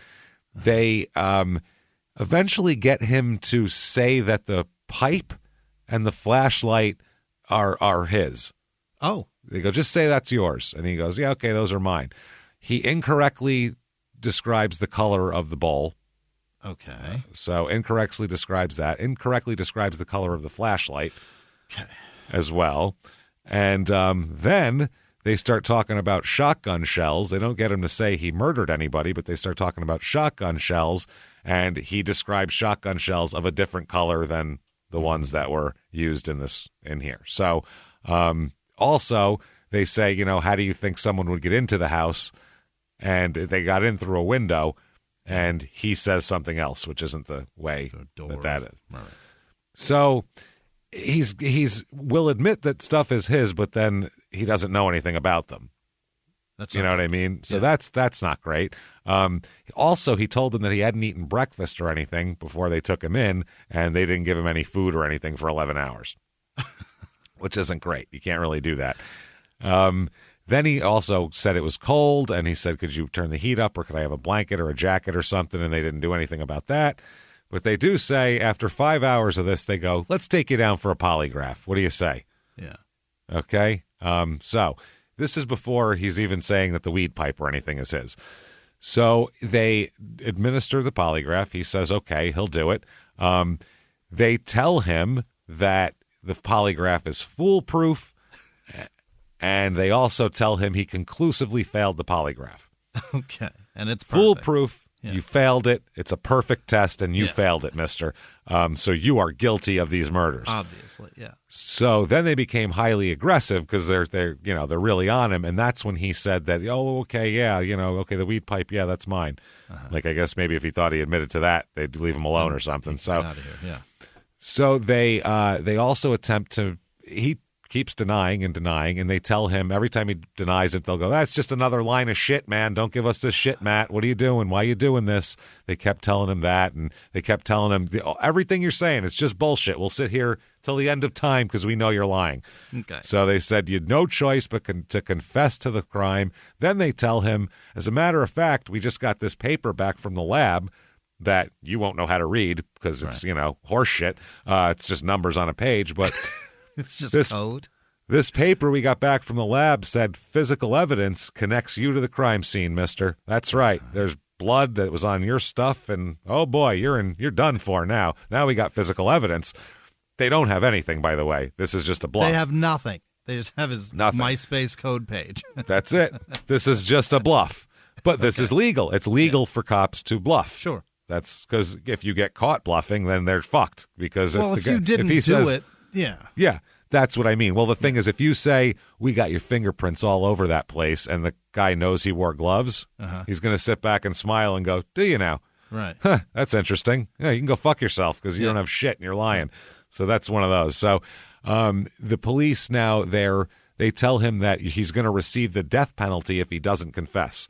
Oh, look, we'll go easy on you if you confess, but if you don't confess, you're getting the death penalty, period. They tell him that, quote, the one officer tells him that he's, quote, going to do my level best to hang your ass from the highest tree. You are done. I will go after the death penalty. I'll push and I'll push and I'll push, and I will do everything I have to make sure that you go down hard for this. Then he said, your ass is on the line. You are on the line, and you're in the frying pan right now. Okay. Which is all very common interrogation tactics if they have someone who they think can be pushed around. You know what I mean? That's what you want. I mean, he said a lot of cliche sling, hang your ass from a tree. Hang your ass. Yeah, a lot of dumb shit like that. Yeah, it's a lot of threats, and this guy seems scared, so the threats work. So if someone seems scared, keep threatening them. That's kind of how it goes. Poke the wound. They tell him at one point, they said, listen, you can get some leniency. We'll promise you some leniency if you confess. He said, look, quote, you cannot hide from this, okay? Right now, we're waiting on. He said, listen to me and listen well. This is the chance for you to save yourself. This is potentially a death sentence. No lie, okay? So if you're involved in this, then you can save yourself right now. Yeah. So he's good cop. All Listen, right. I want to help you, okay? Never mind this guy yelling. He's angry. That guy wants to murder you. Me and you are going to work this out together, though. I'll get, you know what? Hey, come on. Let's go outside for a minute, bud. I'll take my guy outside. Then I'll come back. Me and you will talk, and, I'm going to help you. I got a tree crew out there cutting down all the tall trees. Don't worry. Don't even, just the tops of them. Not a tree over, what are you, 5'5"? Not a tree over 5'3" in this entire town. Won't be able to do it, mister. I'll tell you right now. Yeah. So that's kind of what's going on. He's trying to make friends with him and be good cop. Plus, they're telling him, like, look, the point of you saying you didn't do it and all that's over. We know you did it, so it's just a matter of you getting the death penalty or not now. So let's help you not get the death penalty, okay? Okay. So, he said you can save yourself. And also, he started to think that Matt was even, the words he was saying were essentially like Brendan Dassey, like basically, if I confess, I can go home then, right? Oh. You know what I mean? And so he was under the impression that if he just said, yeah, I did this, then he would be able to go home and leave there. It's crazy that they can get people to think that. No shit. So then also they said, Jesus Christ, they said at some point that many people are in similar positions have tried to outsmart us and failed. Yeah. So tell you what, Matt's response is, quote, I'm dumb as a brick. Like, I'm not trying to outsmart you is what he said. Guys, I'll never be able to outsmart you. Yeah. He's like, I wouldn't even try because I know how stupid I am. Why would I try to outsmart you? Bricks outsmart me all the time. You know how many bricks I've run into? And then they laugh at me. At one point, they ask him if do you consider yourself a man, Matt? Yeah. Okay. And he nods. And he goes, well, if you're a man, then stand up. Stand up for yourself. Stand up to this. So Matt stood up. God damn it. This is what I mean. I'm telling you that he's like of low intelligence and they're going back. These are the exchanges that are happening for 11 hours. Then you need to stand up, Matt. And he just stands up. And they're like, no. Like metaphorically, stand up. Do it from the chair, though. Medically? Wow. God damn it. You can't do this to this kid. That's wild. So after more denials and more denials and more denials, then the cop said, quote, if you don't admit to me exactly what you've done, I'm going to walk out this door and I'm going to get the prosecutor to make sure you get the death penalty and blah, blah, blah, blah, blah. So from all of this, he goes, okay, fine. I did it. Yeah, good. I did it then. So Matt just says he said he admits to it. Okay. So, but they can't, they say, okay, tell us what happened. And he doesn't have a narrative for them. Yeah. Now, also, he's not that bright, so a narrative for him, narratives are hard to put together. Telling a story is not easy. Yeah. That's why, like, a monkey can't tell a story because there's a certain cognitive thing that, as it goes up the food chain, intellectually gets better and better. It can peel a banana, able to put something. But it can't tell you anything funny about it. Exactly. It's not going to tell you a funny story about how they peeled one, slipped on the peel, and then somebody else did. That's not going to happen. So they ask him at one point, the truth is you got a gun, right or wrong? And he says, right. Yeah, I've got a gun. You got a gun. Yes, I do. Mm-hmm. So of all that, they said, well, you couldn't have been alone. Nope, you're not alone in this. How could you possibly be alone? You're definitely not alone. There's 2 shotguns used. So who were you with? He's like, oh, I wasn't with anybody. And they were like, you were with somebody. Who were you with? So he said, my cousin Nick Sampson. He was with me. Because that's the only person he hangs out with. Right. So he's the only person that could have done that. Now, Nick Sampson is the guy who's the brother of the guy he's got the contour, with the car. So they're like, okay, parts are coming together. Yeah. We're getting somewhere. So they said, tell us details. We need details. Now, the problem is, too, they told him, like, all about the autopsy reports, all about the crime scene. He knows everything that's happened. He's read everything in the newspaper because he's been out in the street until now. Right. So they said, tell us exactly what you did. Tell us how you shot her in the face. Tell us all of that. So he said, quote, I put the gun to her face and blew it away. And then as I headed out, I just stuck it to him and blew him away. Okay. Well, so that didn't happen. His story is shot her first and then was like, oh yeah, get him on the way out real quick. So then he told police that he and Sampson had been driving a tan car that night, the Contour, and a witness had said that, obviously. And also he said that, we got the car washed that morning at 5:30 in the morning. So the detectives come out and they go, he got the car detailed at 5:30 in the morning that day. That's an awful odd coincidence, mister. Yeah. Which they had to explain why there's no physical evidence in the car. Exactly. So yeah. They did that. So they asked him questions regarding the crime, and he would answer yes to everything. Did you walk in and do this? Yes. Now, when you're looking at like false confessions, the number one thing you're looking at is, do they have a narrative? Really? Right. Yes and no's are not good for this. Yeah, you need details. You need shit that's irrefutable. That's why police hold certain details of the murder back, so that they wait for, if someone's confessing, they can use those details. They're the only person that would know that. That's how they know they're telling the truth. But instead, they give him all these details and then ask him if they're true or not. Ask him yes or no questions. Yes. They talked to him, gave him the details about the positioning of the bodies, the positioning of the perpetrators, the location of bullet wounds on the bodies, the location that they assumed where the perpetrator's car was during the murders, and even the sequence of shots fired that they thought. So when they would, it was very interesting here. So he implicates his cousin, Nicholas Sampson, and him, and they immediately charge Livers with murder, 2 counts of first-degree murder, and they go pick up Nick Sampson, who's 21 years old. He moved here about a year ago, Nick. Yeah. He's related to Matt, but not related to the Stocks. Got it. Other side of the family. Yeah, other side of the family. So he rented a 1-story house on B Street. It's kind of run down, and neighbors said that he loved to ride his motorcycle up and down the street, Nick Sampson. Yeah. He shared the house with at least 2 women who were in their mid-20s. Good for you, Nick. He's got a real Three's Company Jack Tripper situation going on. Good for you. Yeah. With a motorcycle? This kid's a swinging That's what dick. I mean. That's why he's got it. Which chick's on the back of his bike? Depends on the day. Oh, yeah. Nicky! Go pick up Anthony, bring him over. This is going to be a party. So he says that there were no strangers, no weird people, one neighbor said. There was no parties. It was always just him and the 2 girls. Yeah, so, I don't want anybody over here. I'm fucking this up. I got a coming good thing over going. in my fucking situation I got going on here. Jesus Christ! Come over being better than me. Yeah, no way. So one of the residents, Olga Livers, is her name. Okay. I don't think you could. That's a rough name. That's not easy.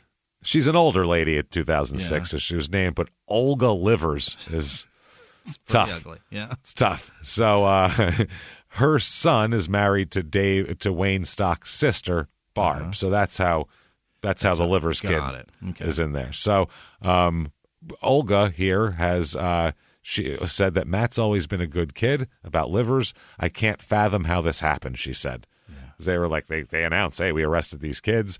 He grew up in this area. His parents moved to Texas for several years before they came back and lived in Lincoln. He's a hunter and a trap shooter, though, Livers. That's one thing. A very good shot. I'll bet. Yeah. So the next day, April 26th, he says, I don't want to confess anymore. I want to take all that back. Okay. That never happened. That stuff I told you. Yeah. Okay? I'm recanting. So they do that. They inform. Wow. He says that everything he said during the interrogation was false. And, it was, he would never commit such a crime. He doesn't know how he said that. It's not true. And all this, they videotape this as well, this whole thing. Now, the evidence searching the farmhouse, they search the farmhouse, the outbuildings, and a wooded area for days and don't find any of the weapons used in the shooting. Okay. The Cass County Sheriff Bill Bruggerman again. You bet. He said that some weapons were recovered after a search of Matt Livers and Nick Sampson's home and vehicles, but they're also both into hunting and trap shooting and all that shit. So also shotguns you can't trace to the fucking source of the wound, which is helpful for them. Yeah. That's the thing. For the cops, they like that at this point because you can't discount it. Also. Yeah. They've got a shotgun. Want to pin it on it was a shotgun. Yeah. You got a shotgun. They're killed with a shotgun. That seems right. He said at this point, we're hoping that they may be connected to the case, these guns. So then it comes out that the suspects, this is a Omaha World Herald, huge, bold fucking headline, suspects were at funeral. Oh, for fuck's sake, you guys. Oh, yeah. Livers and Sampson, they're arrested. They say they were at the funeral. Livers introduced Stock to his longtime girlfriend and told him they were planning to get married next year because he talked to Jim, So he said, oh, here's my girlfriend. We're planning to get married. Jim Stock said, quote, at the funeral, Matt and I shook hands, and he was shedding tears and grieving like the rest of us. I've seen Matt over the years at a number of family reunions. He's a happy-go-lucky kid. I've never seen him angry. Yeah, that's interesting. So he said it's hard to believe and hard for us to understand what his motive was. So they're like, this makes no sense. Maybe there wasn't one, because maybe he didn't do it, you guys. It's senseless. So is everybody happy now that everybody would put so much pressure? Are you all happy, Murdock? Are you happy now? No, they're not, is the answer, by the way. Really? Well, yeah, there's a headline here. For Murdock, arrests hit too close to home. Mm-hmm. So there's a lady here that says, this is Angie Frisell, who's the Murdock postmaster. Oh. She said, a lot of people were scared, just plain scared, thinking someone would burst through their door and shoot them. And she said, but this is worse because it's family. Now it's worse. Now it's worse because it's family. They said, we've known the Livers boy and the Sampson boy since they were babies. So this is terrible. And, oh my God, it's the worst thing ever. So they said, she went on to say, this is going to be more painful. She said, I wouldn't believe this of either one of them. She said, then she started crying and said, no, no, no. Okay. So this is a very small town. When some kids you're not even related to, you're crying over them because you remember them as babies. So she said she started to hear rumors last week that Livers might have been involved in the shootings. Remember those rumors? Mm-hmm. That was the rumor.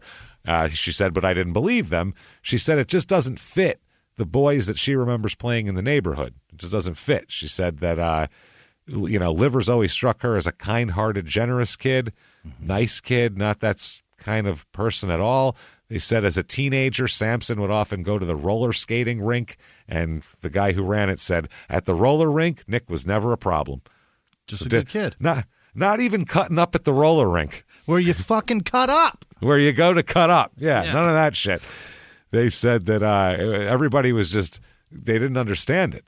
They said, one person said, it looks like to me that 4 people's lives have basically ended. And they found no criminal record at all for Livers, and Sampson has convictions for traffic offenses. Okay. So neither of these people are like violent criminals These are not, to begin with. Hardened murderers for any stretch. Yeah, but also you got to start somewhere. Was the other thing. That's another good point. Yeah. Everybody's got their first murder. That's a murderer. Yeah, they all do. So the whole town's just said, well, we hope we can get through this. This is terrible. You know what I mean? So Bruggerman said the family members were told of the arrests, and he said there was some relief and some hurt. I'm sure it bothers them that someone related may be involved in this. As far as the Stocks, it's a good family. You bet. So early May 2006 here, Douglas County forensics investigator Christina Gabig traces the ring. Remember the inscribed ring? Oh, yeah. Corey and Ryan. Traces the ring found at the scene to a Walmart. Mm-hmm. By the way, that ring had rolled under the stove. That's where they found it. It was under the stove. But there was not a lot of, dust and shit like that, so they thought it was just put thing, there. Yeah. It was traced to a Walmart store in Beaver Dam, Wisconsin. Oh, that's a long way away. Where it had been purchased by Corey Zastrow. Okay. Hence the Corey. Right. So love Corey. Corey and Ryan. Mm-hmm. Yes. So she gave it to her boyfriend, Ryan Krenz. Hey. At the time. After they broke up, Ryan kept the ring. It was in his pickup truck, which was stolen a few days before the murders. That is convenient. Yeah, that's interesting, right? So they said that the investigator here was familiar with the ring because they had taken the stolen vehicle report, and he said, also, my ring is in there. So it was on the stolen vehicle report. Love always, Corey and Ryan, it said on there. And, they're looking at the whole thing, looking into that. So they found that he left it in the glove compartment or the center console. He couldn't remember. It was a Dodge Ram pickup truck. Okay. The truck had been stolen the night of April 15th going into April 16th. Outstanding. So the day, that's 24 hours before the murder. And he said the people he thinks stole it are a couple of teenagers he knows, a 19-year-old and 17-year-old couple named Gregory Fester and Jessica Reed. Okay. They're suspects in the truck theft of this, all right? So since they have them, arrested on auto theft, they go, well, let's go ahead and grab some DNA on them and see what we got here. And so they found that, and they matched the DNA found on the weed pipe and the ring and the flashlight to Edwards and his girlfriend here. Uh-oh. Yeah, or Fester and Reed. So it's, not good. The ring was discovered there. They found the owner of the pickup truck got the ring back and said, yes, that's my ring. So who the fuck are these people now? I'd love to coming know. into this thing. Yeah. This is Gregory D. Fester II. Oh, a little junior. Fester is his name, like of Uncle. Course. Like a piece of shit. Yep, a piece of dirty shit that would be under your stove. Ugh. He's 19 years old, and he's already got a 2-year-old child, which is perfect. What? Going well. Lengthy history of all sorts of shit. Let's start with substance abuse, including, he's 19, mind you, excessive use of alcohol, marijuana, cocaine, heroin, and dextromethorphan. He's doing terrific. Yeah, that's all great. He also has an extensive criminal record at 19 as well, including trespassing on land, shoplifting, disorderly conduct, theft from a motor vehicle, criminal damage to property, and sexually assaulting a younger family member. He's doing everything up to and including rape. Yes, bad person is what he looks like here. He's been under various degrees of psychiatric care and been on 100 different medications since the time he was a kid, too. They keep trying to figure out how to balance this kid out. So he lives with his girlfriend, a minor, 17-year-old Jessica Reed, like under 18, not with a helmet on. You never know. It's who the fuck knows in middle America. She could be a minor. She goes down to the mines. She's crazy. This kid should be in jail, for Christ's sake. Shouldn't even at 19 be available to be stealing trucks. Right. All this stuff happened pre-adulthood. That's wild. Wow. So she grew up with no dad, and her mom was never home and has no structure in her life or support or anything like that. In 2005 and 6, that school year where she should be like a senior or at least a junior, she's actually a third-year sophomore. So she's there at Horicon High in up there in Michigan or Wisconsin, I mean. Or is it Michigan? I think it's Michigan. She had serious truancy problems and attended school only 25 times during the entire academic year. Babe, that's why you're still there in sophomore year. Maybe Not go. great. And she's living with this dickhead. Right. Because her mom doesn't give a fuck. No dad and mom's never around. It's the perfect storm for she's going to like this guy. You know what I mean? This fucking scumbag. So they find there's 12-gauge shells that they found in the Stocks house at the murder scene, obviously, and they were also the same color, brand, and model as the shotgun shells that were in the Dodge Ram stolen from Krenz. Okay? Wayne Stock's blood and DNA were found on Fester's sneakers. Oh, no. Fester's shoe print matched an impression left at the Stocks farmhouse in blood as well. What an asshole. It's over for him. So Reed and Fester told investigators that eventually they'll talk about the shotguns and where they threw them away. They'll never be found, these shotguns, by the way. They stole, after they got rid of the Dodge truck, they stole a 2003 Mercury light tan. On April 11th as well. They abandoned that. They ended up eventually abandoning that after a traffic accident. They ran away. And then they stole the truck April 15th, 16th, belonging to Ryan Krenz, and they ended up with another truck, and that's how they oh, no, they didn't. It was Krenz's truck is what they used. So that light tan bullshit just didn't matter. That wasn't even them. Wow. Could have been somebody going to the fucking cemetery to say goodbye to their They grandmother. just took a lead and ran with it and tried to pin it on somebody based on that. Ran it all the way there. So they stole the truck, obviously. Reed, after they stole the truck, started to wear the gold ring. It was too big for her because it was for like a larger guy. So she wore it on her thumb all the time. So that's how she was wearing it around. Also, they stole, because they had, not only did they steal Ryan Krenz's truck, they stole shit from his home as well in Wisconsin. They had a 12-gauge pump shotgun and an assortment of Federal, Winchester, and Western 12-gauge shotgun shells were taken as well. They got a fucking lot of shit from that guy. No shit. The pickup truck is found abandoned in Louisiana on April 18th. That's a long ride. Why do they always go to Louisiana? That's the same guy. Yeah. Where are you? Remember that guy? Yeah, What the fuck is up with that? With the cab driver? They also reported that Fester had the .410 gauge shotgun shell in his pocket at the time of the arrest, which is the same caliber used to shoot people. So this is not great for these two. It does not look good at all. It gets worse, though, for them. They found also they had done other things. On April 16th, Gary Hines' farmhouse outside Guthrie Center, west of Des Moines, was vandalized and ransacked. They stole about $150 in change, probably one of those big water jugs full of change or something. A single-shot .410 shotgun as well, so that's where that came from. The ammunition for it, and a U.S. Navy CB belt buckle was also taken. Okay. His initials? What is CB is a Navy thing. Oh, CBs. Yeah. CB, So CB belt buckle. Bs, right. Exactly. So they, sometime after 11 p.m. the same day, they said they turned and drove up to a farmhouse, and they drove away to Murdock there, and that's where they ended up. They stole all that shit and then drove over to Murdock. So Reed as well, right when they took her in, she confessed to another inmate that her boyfriend shot a man and that she was worried she might have left her fingerprints in the house while trying to clean up the blood. That's what she tells a cellmate. Tell a stranger that. Yeah. She's like, you know anything about fingerprints? Because my boyfriend shot this guy, like totally shot him in the head, right? And so like I was trying to clean up the blood and stuff, and like I think maybe I left fingerprints. Do you like know anything about that? So 17-year-old girl in 2006, I think that's accurate. Dummy. So these two are not bright. So they link Reed and Fester to the scene with all sorts of DNA shit. Link her with the ring, link him with other shit. Blood is on both of their stuff.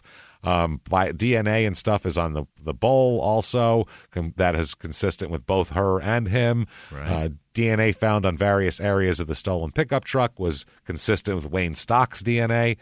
So in addition to all of this, they then come across Reed's diary. Oh, she's a chatterbox. A 17-year-old girl that likes to write a diary. In her diary, they find an entry from April 17th that says, quote, "I killed someone. Oh, God.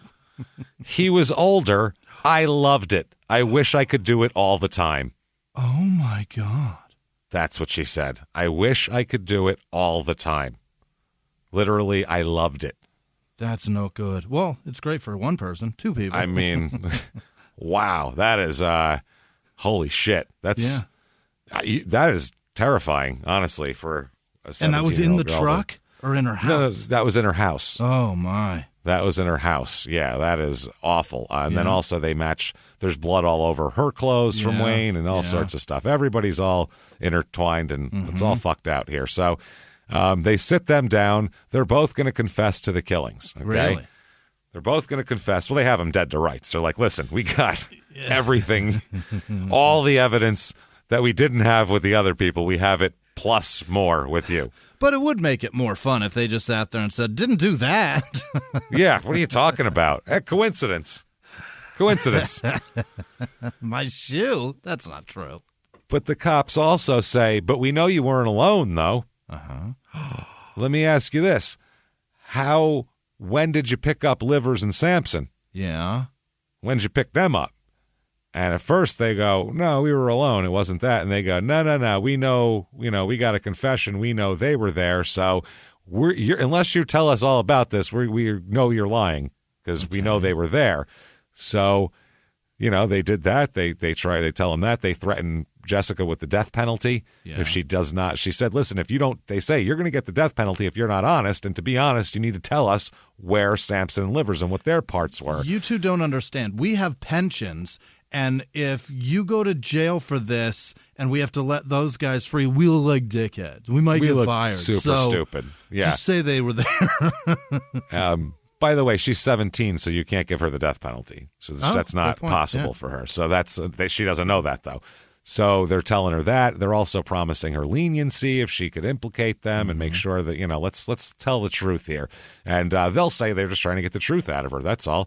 So they said they must have been involved based on all of that. And they said that there was blood found in that brown car. So meanwhile, there wasn't. But they said there's blood found in there. So this all must have been together here. So they also said that she identified Nick Sampson out of a photo lineup and said that Sampson and one other person had been in the home with them the night of the murders. When they show him a picture of Livers, she says, no, Sampson was the guy that was there. And they were like, no, I think you're mistaken. Oh, this is the one. We need you to like him. Yeah. Either way, they say this is their story now. They drove 500 miles into town. Yeah. This is Reed and Fester, and went to Bulldog's Bar and Grill in Murdock. Uh-huh. And don't know why they went there, but that's where they were there. Now, Fester said that he had a friend named Thomas who lives in Nebraska, but he couldn't remember the last name. So he couldn't find him. So they ended up hooking up with two men at the bar, and one of them was Nicholas Sampson. So Reed said that Sampson left the bar for about an hour before returning. And then they said they went back with Reed, with the two of them, with Sampson and Livers, to the farm, and said she said they were only going to steal some money from them, but then it got out of hand. Okay. And all four of them were involved in it. So, yeah. Now, a few days later, she's going to say, no, actually, changed my mind. They weren't there. It was just me and Fester, when they bring in a different set of cops to interview her. So they said they gained entry through an unscreened window. They got inside. She said she found an envelope with $500 in it right away. Oh, that's nice. That was a score. She said she then heard gunshots and went upstairs where she saw a man being shot, and she said she got blood all over her. So at that point, she said that, they believe someone had been standing. When they investigated, they said when someone got shot, someone was standing here because there's less spatter than there should be in this area. So they said that she said she heard additional shots, and she said she ran downstairs yelling to Fester that they should leave. So she's saying those two were upstairs and shooting, and somebody was downstairs. Already here to murder while you were stealing? Yeah, that's crazy when that happens. Right? On a What are the odds on a farmhouse? Yeah. Two sets of people coming to murder everybody. And they soiled my shirt. We got to get out of here. Crazy. And they shot him. I got shit all over me. I just ran away. They didn't mind. It was cool. So she said that they didn't. Fester told, Reed that Fester told Reed that he saw Wayne Stock being murdered once they got back to the truck. And she said that's all she knew. She said she then advised him to dump the weapons, which he did, but they couldn't recall where. They then drove to Louisiana, dumped the truck off, and then they were arrested and returned to Wisconsin. So there's an extradition shit and all that. This diary is going to be a big deal in court, obviously. Yeah. And the shell casings and the DNA, they have a lot of proof of these people. So in Fester's interrogation, he displayed an intimate knowledge of the crime scene and the crime itself. He could do a narrative of what happened, who was where. They didn't have to ask him yes or no questions. No, because he's a genuine piece of shit. He's a genuine murdering asshole. He said, though, that Reed and he acted alone and that no others were involved. But eventually, he said, okay, fine, Nick Sampson and Fester were also, Sampson and Livers were also there, because they keep getting it back. Listen, you can say you did it all you want. We know you did it. We have all the physical evidence. What about the other two? You need to tell us the truth. Don't protect them. So then they also said they're already sitting in jail for the crime. So it's not like this is the way it's going. Yeah. So you're going to get worse charges unless you do this shit here. So he said, okay, yeah. Then he put up a scenario where Livers had told them what to do, where to go. He was the mastermind. Dumb as a brick. The mastermind, mind you. Okay.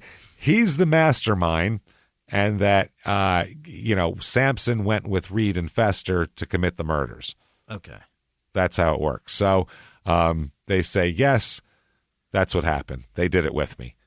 So now July of this year, July 10th, that this is all going on, Sampson's trying to get bail because he's saying you don't have any physical evidence, so they're trying to get bail. Anything on me.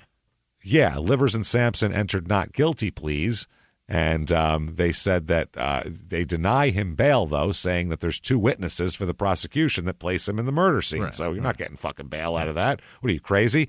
Now, he has 2 witnesses saying that he has an alibi and he was at home the whole night. Well, and he said that, they said, though, the defense witnesses do not negate the prosecution witnesses and that the state's met its requirement to deny bail. Fuck off. So that's pretty interesting. So they do not release him. They refuse to. Finally, on October 6th, the attorney, Cass County Attorney Nathan Cox, announces charges against Nick Sampson have been dropped. That's good news. He said that he felt that he had enough evidence to hold Sampson, but doesn't have enough to prosecute him. So saving face. Saving some face. So he's released from jail. And they can reissue the charges, though. They're not like canceled here. So he said he felt the evidence available at the time just wasn't enough. He said the Nicholas Sampson case at this point does not meet the standard to prosecute. Mm-hmm. So he said he could refile charges in the future. You never know. As far as additional evidence being discovered and refiling charges, that's entirely possible. This is a strategic retreat and not a complete waving of the white flag. Yeah. We'll get that little bastard. So Sampson's lawyer said there's no evidence placing Nick anywhere near that scene. He said at all. He said this represents a bad case of tunnel vision, and the investigators failed the basic requirements of Homicide Investigations 101 about the DNA evidence and all that sort of thing. He said, things have been contaminated. He said that they can come up with theories and all that kind of thing. That doesn't mean it's based on reality. So somebody said brown car and they ran. That's it. That's it. So they asked Sampson, how do you feel about being released from jail? And he said, it's nice. It's better out here. He said it's nice. Then he said this, which surprised me. He said, quote, concerning the severity of my charges, I was kept in isolation for 5 months. The hospitality in the jail was nice, but something needs to be done. I'd prefer the investigators here in the Cass County Sheriff's Department and the State Patrol take more training classes. I know the history of the Sheriff's Department, and I don't think they know how to investigate a murder. Nice work, Nick. They said, would you like an apology? And he said, not necessarily. I just want this all to be gone and over with. Yeah, I'd rather never talk to those people ever again. Sounds like a smart kid. He said that off the top of his head. Not bad. Yeah. Concerning the severity of my charges, if you start a sentence like that, you're not a complete dummy, so that's good. And hospitality. That was impressive, too. Yeah. Calling all dog owners. Your furry friend deserves top-notch nourishment. And Ollie delivers the clean, fresh nutrition your dog needs in 5 flavors they'll absolutely flip over. Ollie is made in U.S. kitchens with ingredients carefully sourced from trusted growers and producers around the world, with absolutely no harmful fillers or preservatives. With protein-first recipes like fresh beef with sweet potatoes, fresh turkey with blueberries, or fresh lamb with cranberries, you might start thinking, dang, my dog eats better than I do. And that's probably true when it comes to Ollie. Give your pup a fresh start this new year by letting them taste test a personalized meal plan with Ollie. Head to ollie.com/Wondery. Tell them all about your dog and use code WONDERY to get 60% off your first box of meals when you subscribe today. Plus, they offer a clean bowl guarantee on the first box. So if you're not completely satisfied, you'll get your money back. That's OLLIE.com/Wondery and enter code WONDERY to get 60% off your first box. Start your dog's new year off right with Ollie. Start your dog's new year off right with Ollie. Creating really great retail experiences is tough, especially with multiple stores, teams of staff, fulfillment centers, separate workflows. It's a lot. But with Shopify Point of Sale, you can do it all without complexity. And let's face it, acquiring new customers is expensive. With Shopify POS, you can keep shoppers coming back with personalized experiences and first-party data that give marketing teams a competitive edge.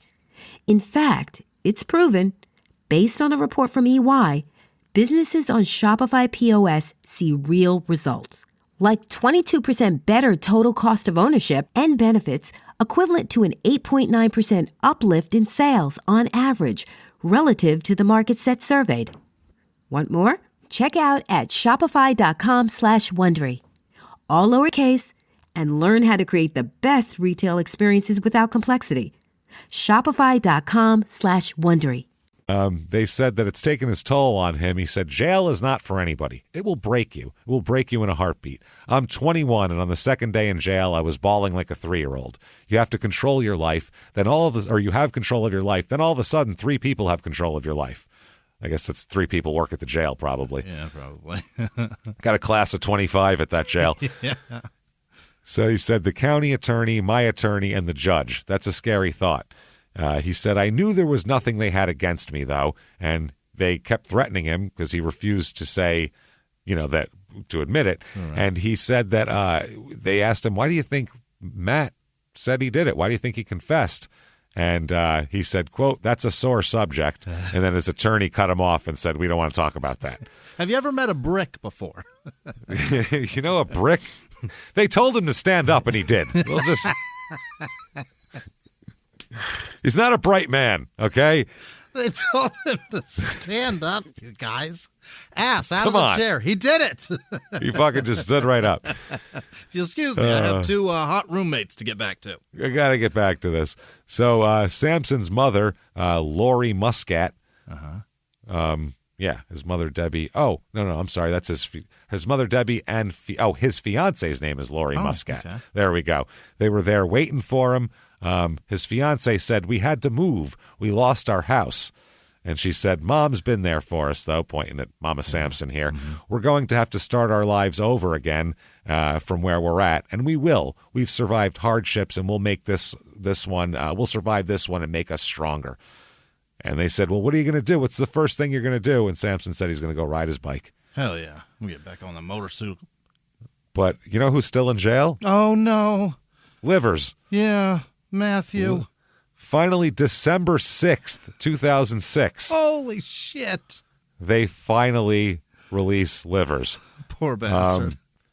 His lawyer said that evidence is missing regarding her clients and said either you hand it over or it doesn't exist. So where the fuck is it?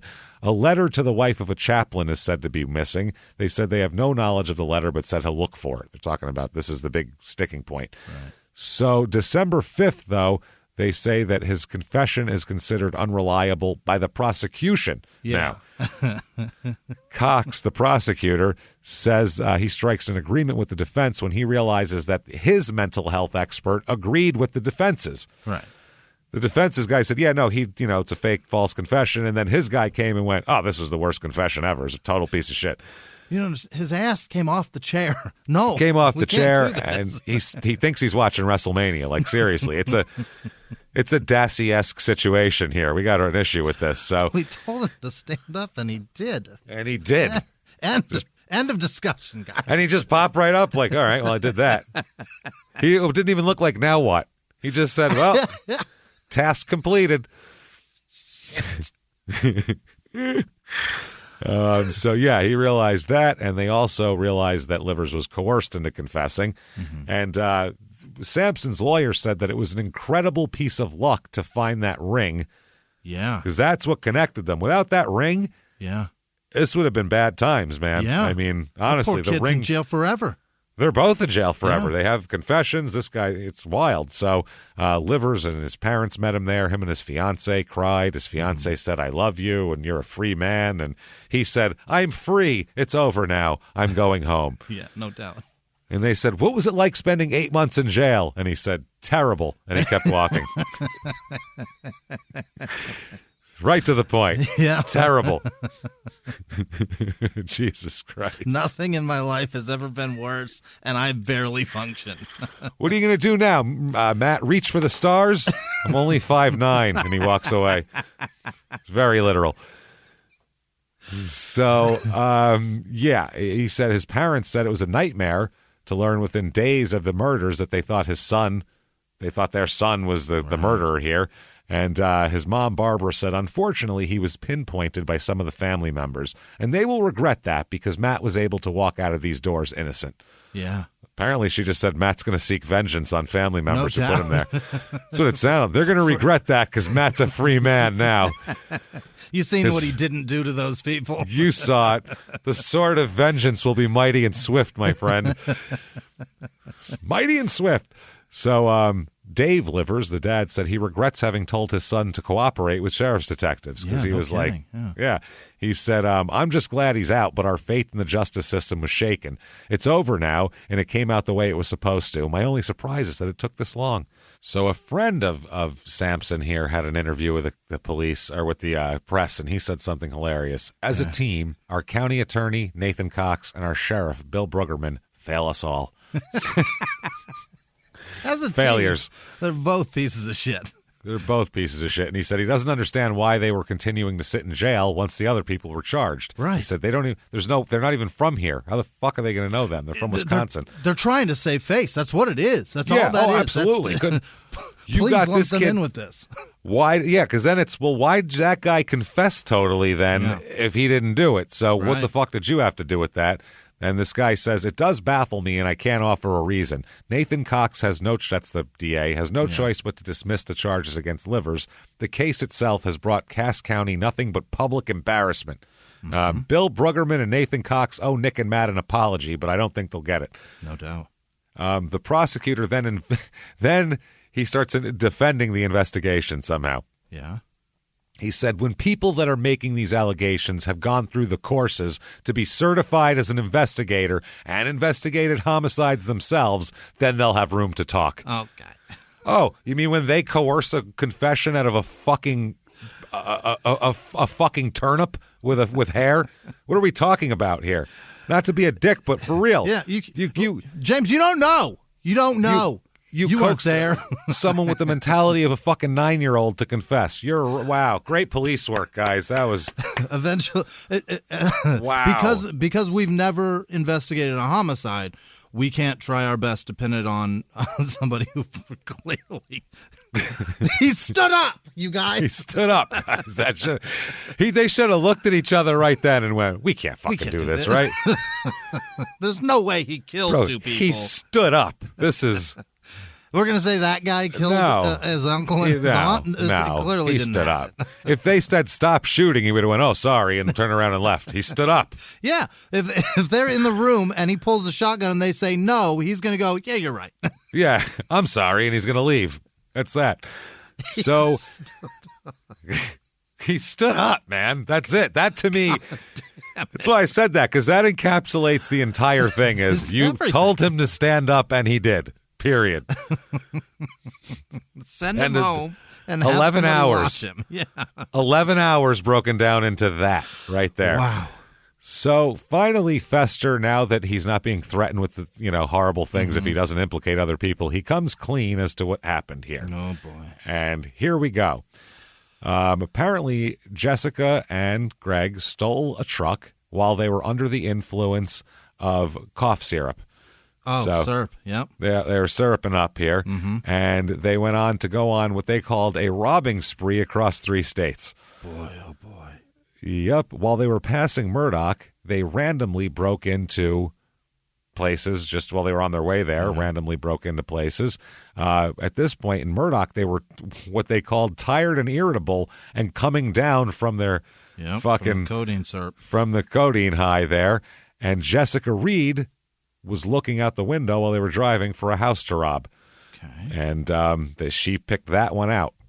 And God damn it, Jessica. That's all it was. They went to Iowa, Nebraska, ended up in Louisiana. She pointed out a house, and she would point out a house, and then he would go, "No, we can't because of this and that." So she pointed out a bunch of different, what about that one? What about that one?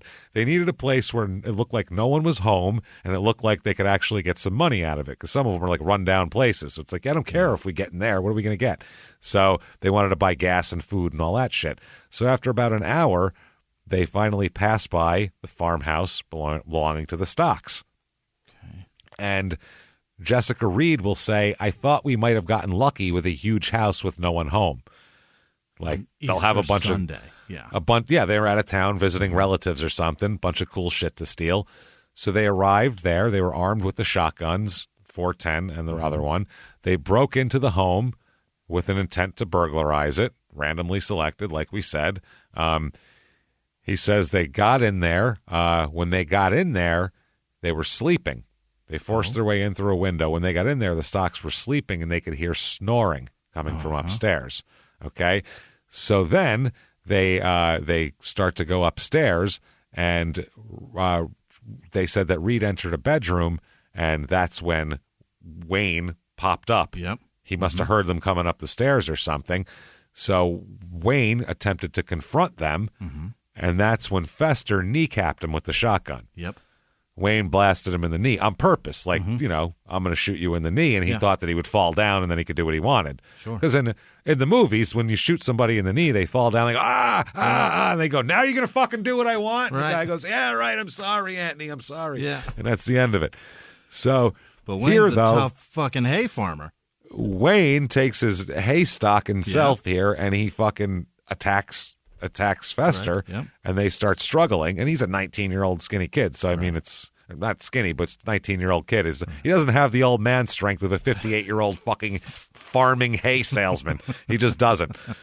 Named Stock, Who's been farming for his whole fucking life. calloused hands. So they start fighting over the weapon, and Stock gets a hold of the weapon, and they're struggling over it. He's about to get it away from Fester. So Fester yells to Jessica, fucking do something. Yeah. Do something with this gun. So Jessica comes over and blasts the 410 at Wayne. Oh, my God. And, shoots him there. Apparently, she ends up shooting him in the eye, is the way it works here. Really? She shoots him in the eye at close range, while then Fester goes over and shoots him in the back of the head as well. Jesus. So his head doesn't exist anymore here. Right. So, then they go and they find Charmin over there and shoot her with the shotgun and shoot her right in the face in her eye as well. Good so, Lord. yeah, that's what happened. It was a horrible struggle. Think about that. Shotgun blast to the knee. That's a scene. That's What a hideous dramatic scene. Yeah. dramatic scene, man. Blood everywhere, struggling for the gun, do something. Oh my God. Charmin's probably screaming, trying to hide behind the fucking headboard. This Right. is insane. So physical evidence was fabricated about Livers as well, we find out. Really? Yeah, a guy will get in trouble for this, I believe. There's a guy, investigator Kofoid. It's Kofoed. He prepared a report dated May 6th, 2006, in which he stated that a swab taken from under the steering column at the bottom edge of the driver's compartment dashboard in the contour, and that tested positive for blood. Oh, what a dickhead. He also said in this report that lab examination of the swab determined that the blood from the swab was consistent with that of Wayne Stock. So not only is there blood, it's Wayne's blood? It's Wayne's blood. And this was after two different departments had gone over it with, I assume, a fine-tooth comb when you're looking for any trace of physical evidence. And that was a month earlier. They kept it in the impound yard for a month, and all of a sudden there's blood there. What the hell, man? That doesn't seem right? That's not right? What a jerk. This is shit like this is why you watch like Stephen Avery and you go, I mean, it's possible because there are assholes like this. Right, You know what I'm saying? yeah. It does exist. And I don't know what happened, but Somebody in the police was like, we have nothing. Can you help? Had to, right? we know they were there. All we have is these two people's word that they were there. We need physical evidence to connect them. We don't have any. And Here's a teaspoon of blood that we found at the scene. Can you utilize it? Allegedly. I don't know. I mean, obviously, I'm not right? I don't know. I don't know. It's our opinion, I suppose. So the evidence was provided to the Cass County attorney and the plaintiffs and Livers Criminal Counsel for all of this. Now, prior to the state taking control of the automobile, the blood was not present in the car, obviously. Then all of a sudden it's present in the car. And we know for a fucking fact that these two had nothing to do with this shit. They did so nothing. there is no way that there was Wayne Stock's blood under the fucking it's impossible, physically impossible for that to happen. He's never been in that car, Wayne Stock. They've never been around Wayne when he's bleeding. It's physically impossible. So the prosecutor, Nathan Cox, said he does not believe the blood was found in the automobile as a result of accidental contamination. Therefore, on information and belief, blood from the crime scene was possibly planted there. He Had didn't to say be. that. Right. But the own prosecutor said he doesn't believe it came from accidental contamination. So However else it got there, it got there. if there's accidental, what else is there? Right. You know, there's only two fucking things. It's accidental, it's on purpose. So, yeah, they said that it doesn't look good. So the official charges here are Jessica Reed and Fester, both charged with 2 counts. It's Horicon, Wisconsin, by the way, or Horicon, Wisconsin, Horicon. Oh, you don't pronounce the H. It's just O'Riken. It's O'Racken. It probably is. It's like Orida. Who gives a fuck? So many people, Jimmy. You have no idea. It's insane. More people than you would imagine could possibly have the capacity for that with all the things we have going on in our lives. But it's a whole other story. So they were both charged with 2 counts of murder, 2 counts of use of a firearm in connection with the killings as well. They were already in custody, so that was easy. So they're talking about the death penalty. The intent of the prosecution, this is how incompetent this fucking county is. The intent of the prosecution was for Fester to face the death penalty because they can't charge Reed with it. Right. Cox, the prosecutor, Right. believed that he could amend his charges at any time before the trial and change it to death penalty, wanting the death penalty. The judge ruled that a new state statute prevented him from adding aggravating circumstances to the charge because he waited too long. Dude, Cass County, I'm sorry. Figure you it people, the fuck out, you guys. it's not your fault. The people there, you people pay fucking taxes. You got to Right. ask for better than this. You do. I'm sorry. This is Yeah. fucking pathetic. So the news was, so it broke that Fester would not be eligible for the death penalty, and the Stock family super pissed off. Super pissed off. The family, here's a quote: the family of Wayne and of Wayne and Sharman Stock told the Cass County attorney from the beginning that they wanted anyone found guilty of this double homicide to be prosecuted to the fullest extent of the law because of this heinous crime. So he said if the filing for the death penalty was not filed in a timely manner according to the law, questions should be directed to Nathan Cox for an explanation. There's awful lot of splaining to do in this public capacity here. Yeah. So Fester is going to just go ahead and plead guilty to second-degree murder May as well, yeah. because he's pretty fucked otherwise.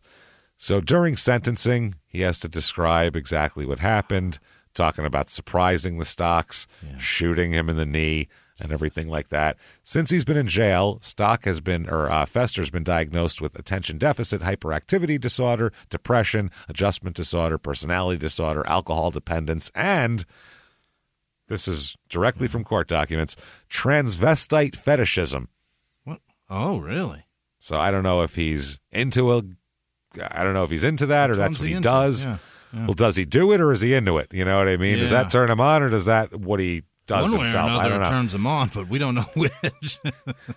Either way, the prosecutor described his whole life. I don't know if that included, but he described it in court as, quote, "This is a train wreck of a life." From all the things I told you before, the drugs, the criminality, the transvestite fetishism really is beside the Very point, minimal, honestly. yeah. That doesn't matter at all compared to anything else, really. Compared to anything, who gives a shit? So defense here, the defense attorney, a guy named Alan Stoller, who's got a real uphill battle here, trying to get, a better sentence and everything. He entered into the agreement to accept, he said his client entered into this because he wanted to accept responsibility for this homicide. Okay. It's what it is. Not because he was dead to rights on every piece of DNA and physical evidence he He's could now possibly got, be. remorse and human capacity for feeling. He says, quote, he also did not want to relive the events that happened that night. That's why he chose to plead and not have a trial, he said.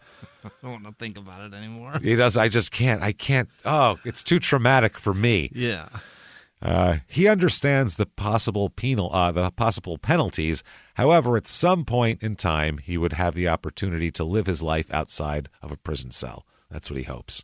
He wants that. We're hoping for parole for this guy. That's what he's asking for. He really does. He wants that bad. They said this is discussions to the potential disposition of this case happened early on, even before Ms. Reed decided to plead. The overriding concern of Mr. Fester was to make a determination to accept responsibility in this case. All he cared about He's a man. was being responsible. Yeah. Stand up. So before he's sentenced, he unfolds a piece of paper with his shackled hands. Yeah. He asked the attorney for a pen so he could boy. fucking make some edits here. Yeah. And, he said, quote, "For almost a year, my heart has known the horrible truth that I am responsible for taking 2 innocent people's lives. There's no price I can pay that can make that right. They are gone, and all I want to do is take that day back." He said that he would not cheapen the memory and the lives of the Stocks by trying to offer excuses for his actions, and he'll accept whatever the court decides that he deserves. Okay. Yeah. So they say, okay, well, if you're going to put it that way, you, sir, may fuck off a term of not less than life imprisonment, nor more than life imprisonment. So that means life. Life without? I guess for count of murder in the second degree, and a term of 10 to 20 years imprisonment for the use of a firearm to commit a felony. Okay.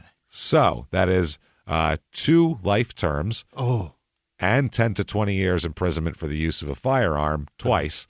And those are all consecutive. Oh, damn it. Yeah, he He's bangs never them getting long out. ways. Yeah. He banged them long ways there. He You gave gotta them serve fucking each one. Get he gave paroled them like on one. Go ahead. 200 You're gonna years, start- basically. Yeah, you're going to start So, another. that you got to serve like 80% of, too. So Fuck. he's done. Yeah. So the family said that this is Kirby Drake, this is Sharman's brother, that he was not impressed with the statements at all. He said following the hearing, he said he'd hoped Fester would receive a harsher punishment than imprisonment. He said the same thing regarding Reed. He said, these 2 individuals took 2 innocent lives in their own bedroom. I don't know how much more hideous a crime could be than to go into someone's bedroom and murder them. Yeah, it is when you're at your most vulnerable. Snoring, goddammit. Jesus. You got to. I agree with that. That is brutal. That's everybody's So biggest fucked, nightmare. Yeah. He said that he hoped they both receive life in prison, but would have no other comments because he doesn't know, what's going to happen. He said, all it takes is one person with a reasonable doubt to say, I have a reasonable doubt that these people really did this. Because he's saying that Reed's sentence, he's worried that she's not going to get shit. Okay.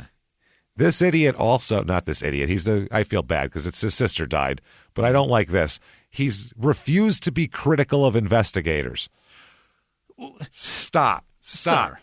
They fucked this up. They fucked this up. They fucked up the investigation. And then the reason why you're not getting your death penalty is because they fucked that up too. Right. That's why. It's the only reason why. It's not, they're going to blame other people and all this society. No. That guy's a guy who can't fill out his fucking paperwork on time and doesn't keep up on the statutes being updated. Right. And Blame worse, Cox. They had a lead and ran it until it was so exhaustive that they didn't even solve this. No. Louisiana fixed this for you. And I feel bad too. Like I said, this person, he's a fucking grieving family member at this point. He's angry and he's probably, he's still working with the prosecution and probably doesn't want them to say, well, fuck you then and not try as hard. So I get why he's saying this, but still. Also, he probably still lives in the town and doesn't want to get get framed with murder with somebody else's Who blood knows? under his fucking. Anything could happen. Yeah. He said, quote, I think law enforcement has done a very good job. Yikes, sir. That is a bridge too far. He said, facts are facts. If you don't have them, you can't prosecute somebody.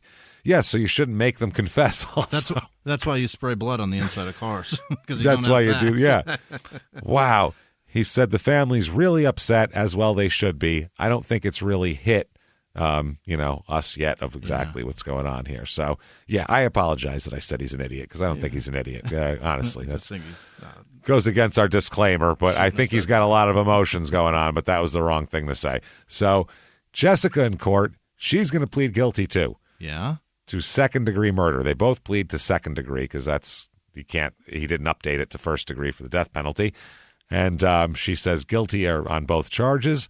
She said that her lawyer said that afterwards that this is just a part of her being with the wrong people, Jessica.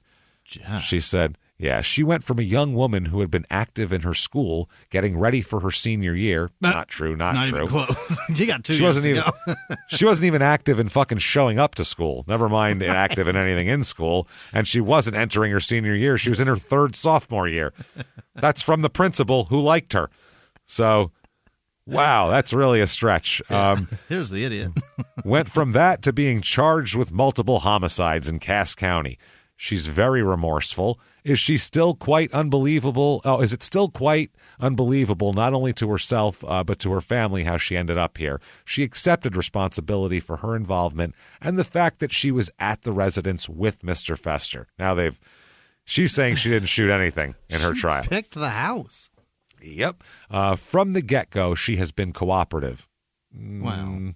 Once they found her diary and said, hey, look, stupid, we have this.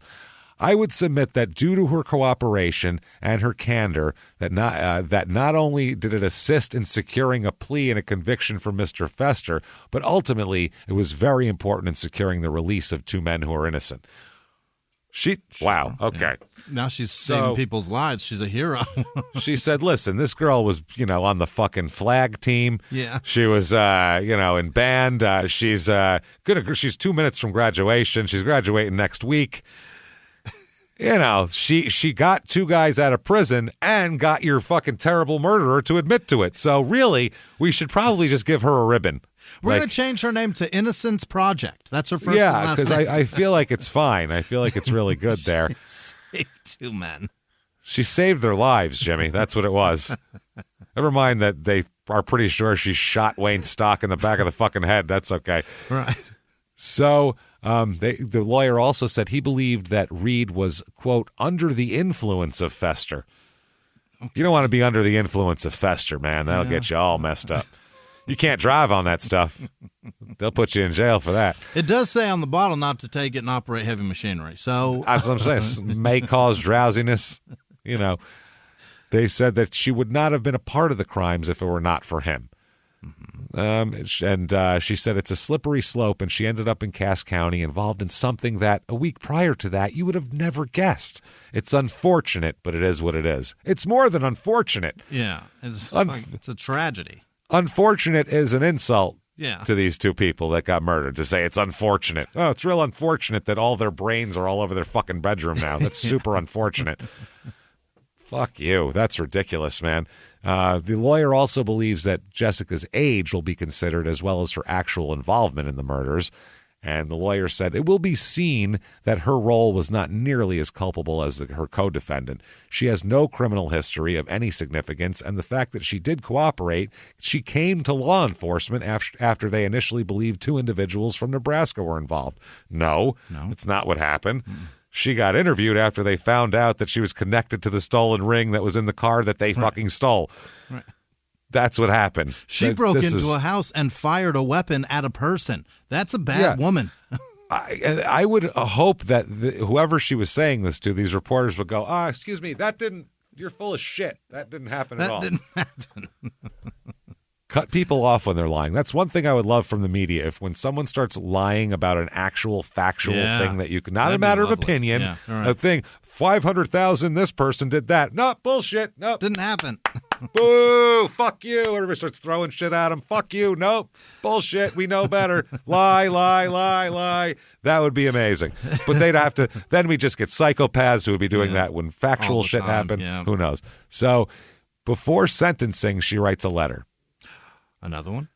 Writes a letter from jail to Teresa Graven, the assistant principal at Horican High School, Horican High School, whatever it is. It's a 400-student high school, so not very big. Right. Again, Reed told her that she plea bargained with prosecutors. She said, quote, God has been good to me. Wow. I have a plea bargain and could end up only doing 10 years, ! If I get lucky. God willing, people who I care about think I'm a monster when in all reality, I was just a child on drugs calling out for help. That's what calling out for help looks like? What? Hold on. I gotta do a rewind on that. Yeah. She just said, that shows zero remorse at all right there. None. When in all reality, I was just a child on drugs calling out for help. What the shit? Child on drugs, fine.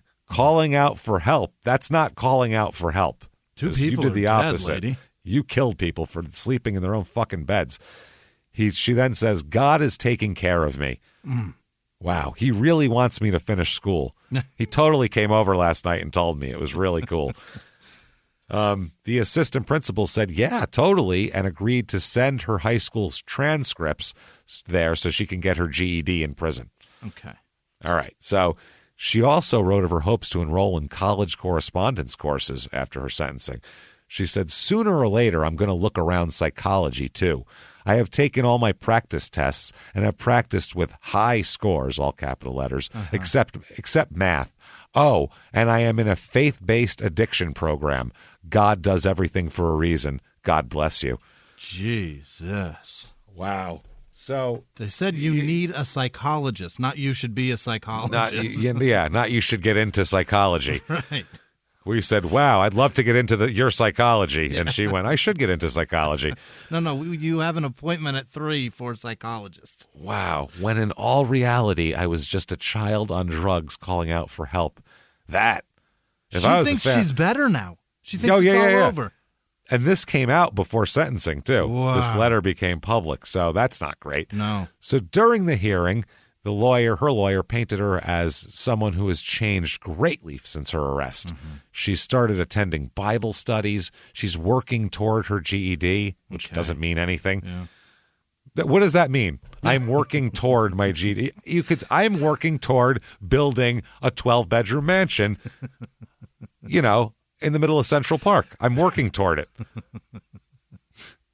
It doesn't mean it's happening. That means she's read a book or two. Yeah. And also she's drawn praise from her instructors in both her Bible studies and her GED classes. Mm-hmm. Now, the prosecutor disagreed that she had changed, saying she has a history of lying when she saw that it could benefit her from lying. That's what she's doing. He then said, as a matter of fact, she wrote in her journal that she had killed someone and, quote, loved it. Right. He said she was sprayed with the blood of the victim and subsequently was able to say she loved it. Shocking. Where does that go? You can say, oh, that night, blah, blah, blah. Well, was she traumatized, shaking in the corner after that? Or was she writing in a fucking journal, oh, my God, my fucking teen pussy was dripping from fucking excitement from killing these fucking adults. This is crazy. I'm fucking disgusted. She's a terrible woman. Oh, my God. So her attorney's pissing me off more than anything, honestly, because she's a kid, but this guy's a dickhead, Thomas Olson. So he said that Reed played a crucial role in helping Cox realize that Livers and Sampson had been wrongly accused, like we said, and Olson hopes the judge takes that into consideration here. I mean, I guess that is his job, right? It's his job. Everybody deserves representation Yeah. and an advocate fighting for them, even the shittiest people. Oh, man, he has got smoke coming off his shoes because he's been tap dancing so fucking hard. Sweat beads coming off his face. He's just fucking tap, tap, tap, tap, tap, tap, tap, tap, tap, tap. He's got a really young girl. Wow. Get out of my mind. You're fucking... He said, I think she is not nearly as culpable as her co-defendant. Jessica later went to a Wisconsin detective and told him what really happened because she could not live with it. She wants to make things right. She was very important in securing the release of the two men who were innocent of the crime. I know she does not expect to be patted on the back, but I don't think she deserves a life sentence. Good Lord.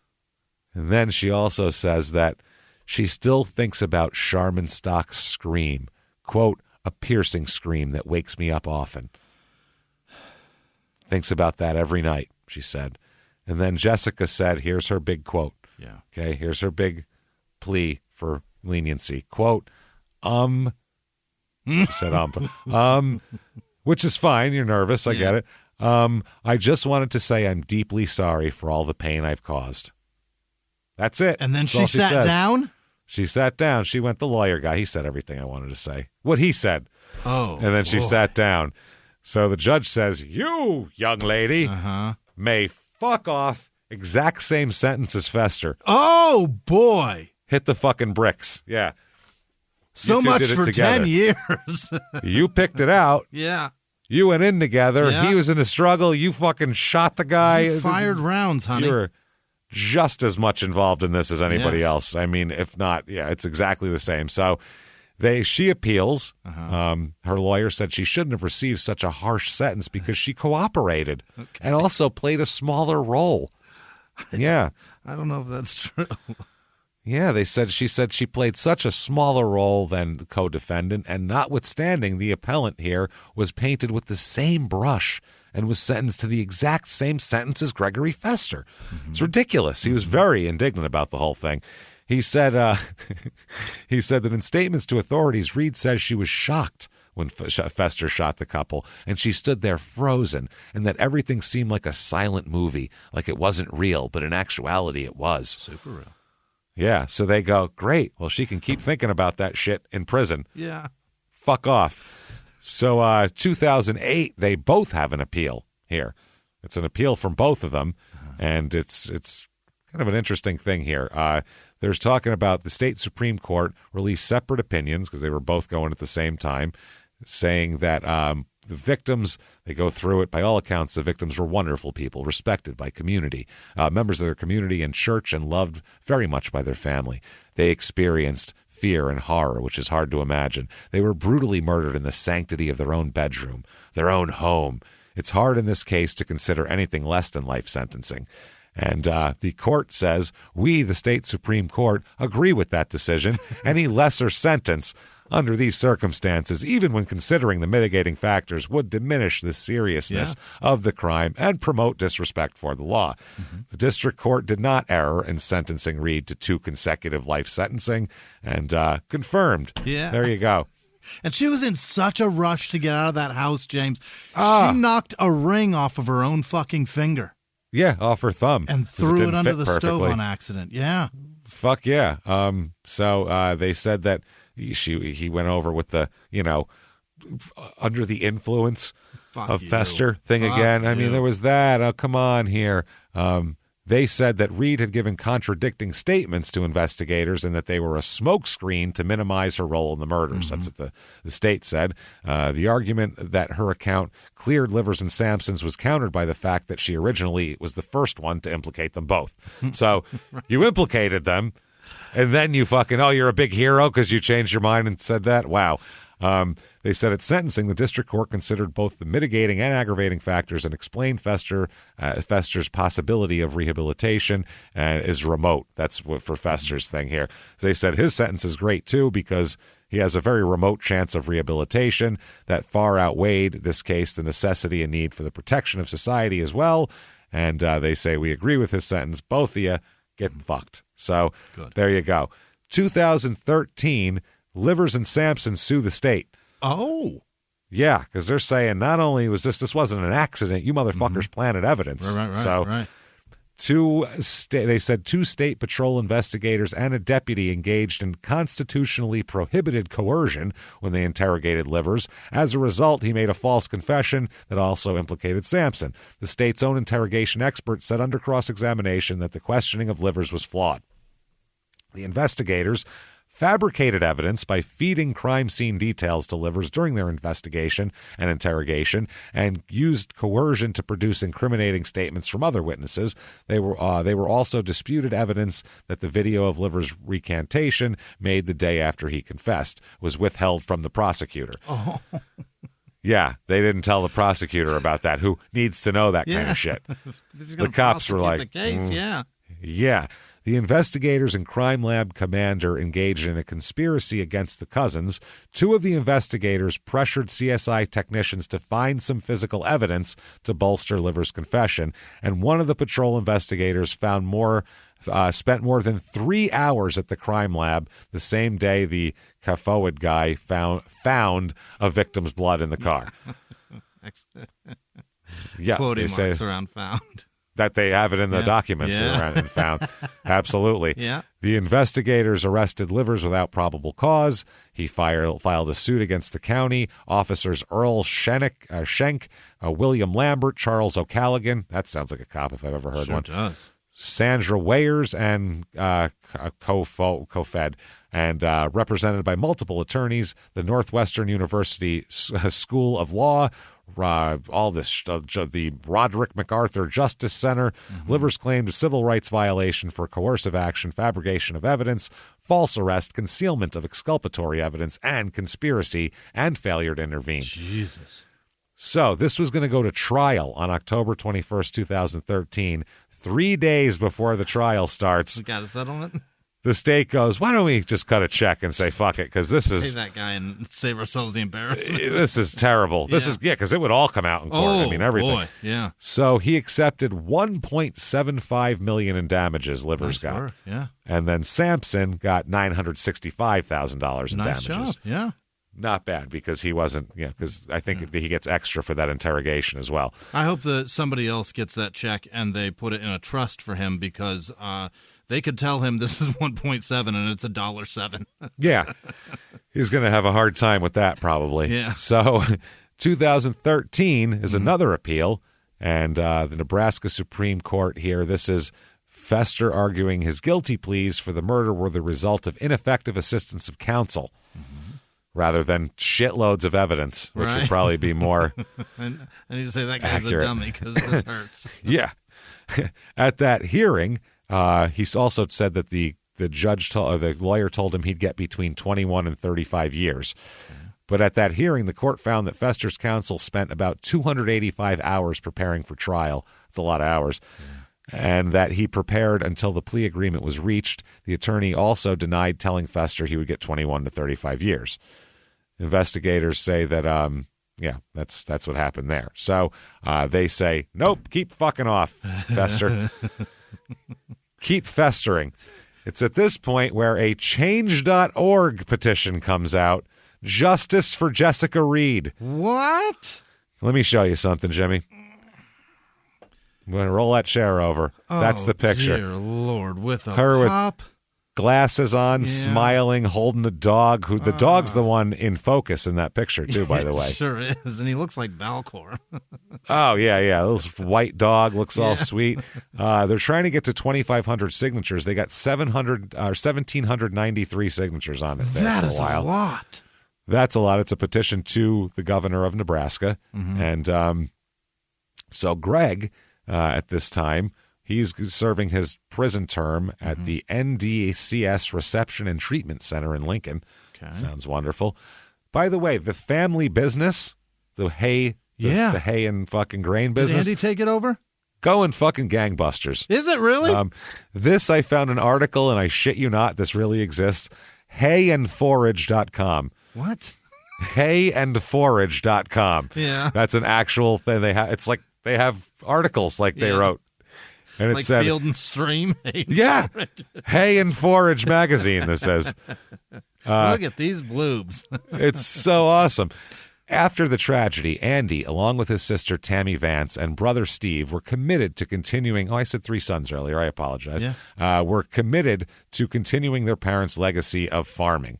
Then, as now, the farm consists of 1,300 acres of non-irrigated alfalfa grass mixtures, corn, and soybeans. Non-irrigated? They got to water this shit themselves? You gotta hope for rain, I guess. Jesus. The acres, which are a combination of owned and rented, are split evenly between 2 row crops and forages.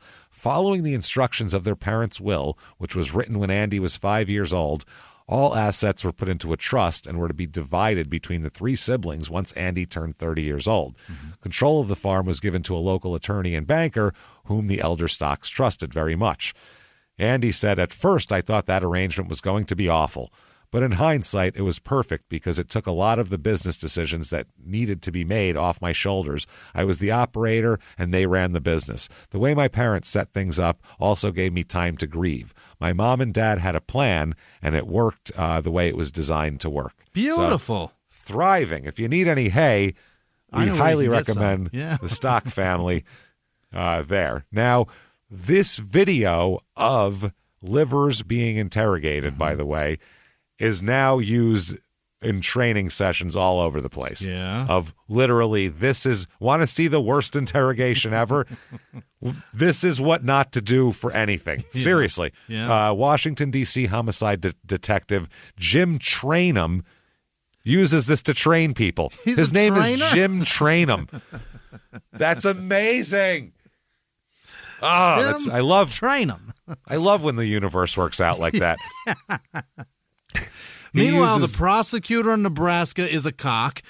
His last name is Cox, and then Boogeyman, and then Fester, Sheriff Boogeyman. Sheriff Boogeyman. He does a terrible job getting the Boogeyman off the street. Under the stove, Fester. It's all gross. This is amazing. So Jim Trainum uses this case to demonstrate false confessions and cognitive errors that can derail good investigations. The Nebraska Law Enforcement Training Center in Grand Island also uses it to show officers how to recognize cognitive impairment in subjects. Unbelievable. See him? Watch right here. Watch right here. See that? I'm going to say we're slow motion. So there's a stand up. See that right there? I'm going to go ahead and turn the tape off. When that happens, stop the fucking interrogation. So, among the problems, especially the cognitive things and all that shit, also that Livers was not asked prompt-free to provide a retelling of the incident, which is important. In addition, the investigators ignored key items he'd omitted, such as where'd he put the murder weapon and where'd he get the murder weapon, shit like that. So, so that's that. Jessica, you can free her. Yeah. Change.org, it's there. Don't you dare. If you want Jessica free, now's the time to do it, Jimmie. No, God. No? You want her to stay in there? She's a monster. In there, I hope she stays forever. I mean, she might be fine now. I mean, people are a lot different from the time they're 17 to 33 or whatever the fuck. But what she did was so... It's so bad. I'm just saying it like that because there's not a change. And I say what she did because there's not a change.org petition for Greg. Right. Everyone's like, fuck him, let him fester. You know what I mean? Whereas her, they think that she's innocent, but there's really no reason for it other than I guess she was 17 and going on she with feel bad boyfriend. for her. Yeah. Yeah, well, he could say I was going on with my girlfriend when she's pointing shit out. Right. I mean, we know that he was probably the one, and we know how these things usually work in terms of murder. Yeah. She was probably not her idea, but talk about participating in it. He wounded. She literally killed the man. She shot. That's what they think, that she at least definitely took a shot at him while in the middle of committing a murder. Like if this happened in a 7-Eleven and they went in and they both buck shots at the fucking cashier and killed him and ran away, done. They're both done. Equally guilty. Remember our old disclaimer was we're in the car. We're all equally guilty. Yes. Doesn't matter if you're sitting outside in the car. You went there to the robbery. We're all part of this. We're all part of it, man. So, that is that. That is Murdock, Nebraska. And one fucking hell of a twisted, weird, wild story. And I feel terrible for Matt Livers. I really do. Poor also, kid, the fucking Stock family really took one hard there. That was tough, man. That's they're very resilient people. Jesus Christ, they're farm very people. Impressive. Yeah, they're farm people. Floods and droughts and all that shit, and they'll stick around. So they're tough. They're tough farm stock, is what they are. P.S. Murdock, they imported murder. They did. Mm-hmm. Nice murder. It came from fucking Wisconsin, for Christ's sake. Right away say, well, we don't think it's a transient or someone passing through. It's like, how wrong and bad could an investigation be from the start? Right from the start. They took dumb opinions and made them facts. And they only said that because they were laying the groundwork because they had heard that Matt got in an argument with his relatives the night before. Yeah. So that's why they had to be someone that knew the layout. Why? People don't understand bedrooms are upstairs. They don't need the layout. It's not a fucking mansion. It's a farmhouse. It's not a fucking 8,000 square foot house where you're like, which wing is it in? It's probably 4 Follow bedrooms. Follow the snoring. There's the bedroom. What are we talking about here? Yeah. So very silly. But anyway, that's Murdock, Nebraska. That's a crazy ass story. If you enjoyed that story, I'll tell you what, make sure to tell the world about it. Get on whatever app you're listening on. It really does help. I know we say it, but it really, really does help. Give us 5 stars. Say something nice. Helps drive you up the charts on all these different apps for some fucking reason. So annoying with their goddamn algorithms. It's a nightmare. So do that, please. Also, you should follow us on social media so you'll know things like, say if you're, you'll get an email too, but say you bought tickets to Salt Lake City and it sold out in a day and then we made a bigger venue. Yeah. Well, now you're going to be at a different venue, so you're going to need to know that kind of thing, and you'll know, hey, there's now Salt Lake City tickets available, stuff like that. Follow us. We are at Small Town Murder on Instagram, at Murder Small on Twitter, and at Small Town Pod on Facebook. You definitely want to head over to shutupandgivememurder.com. All sorts of shit there, including tickets to live shows. New shirts are up, too. New merch is up, but tickets to live shows. The whole rest of 2023 is available. Tons of them are selling out, so get your tickets right now for everything, anywhere you want to go. Definitely also get your tickets for the virtual live show, April the 20th, 420 virtual live. Just like a live show, but you're in your living room, and we're doing our live show. And you can watch from anywhere in the world, obviously. It's available for 7 days after the 20th as well. So you can watch it then, buy it early, watch it 20 times, do whatever you want with the damn thing. Yeah. We don't care.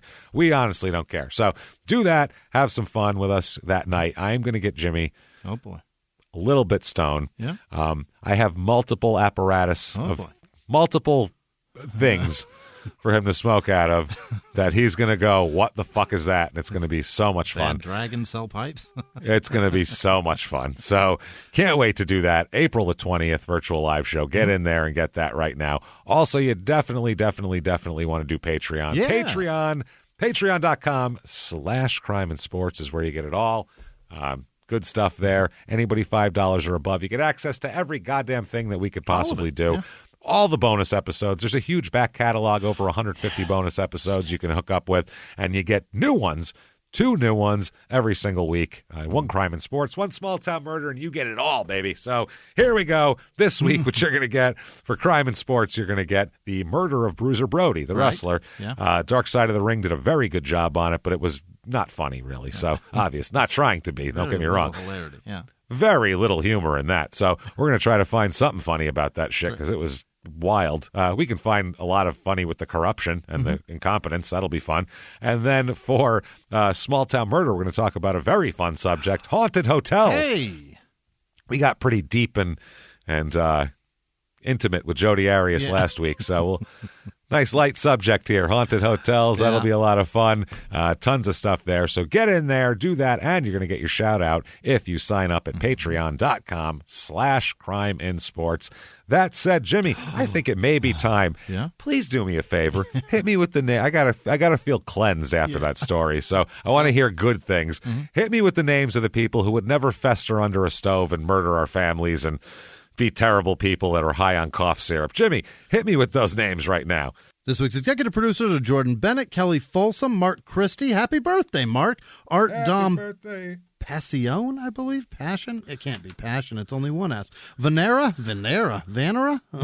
Is it Boone or Bun? I don't know. It's one of those. And Laura Rogers, thank you all so much for everything you do for us. You're fucking tremendous people, truly. Other producers this week are Rabbi Smolovich's brother Patrick, Bobo Brazil, Andrea D. Deno Photography, Andrea maybe? Dino, maybe Deno. I don't know. Liz Vasquez, Lindsay Chapom, Peyton Meadows, Hannah Just, Michael Avant, Janice Hill, Chris Davis, Kimberly Blanchett, Andrea Darnell, Dog Olaf Darnell. I'm terrible at this. David Lavely, Patricia Zudrowicz, Eaton, Aaron Greer, Isabel Alcazar, Connor Hanneman, Hanneman, Andrew Tester, Abigail Knoll, Alicia Schlehuber, Jerry Christ, or maybe Christ, who knows, Clint with no last name, Julianne Makusa, Reed Scott, Derek Payne, Robert Carroll, David Sanchez, Tatsuma Yamuka. Oh, boy. Yamuko. Yamako.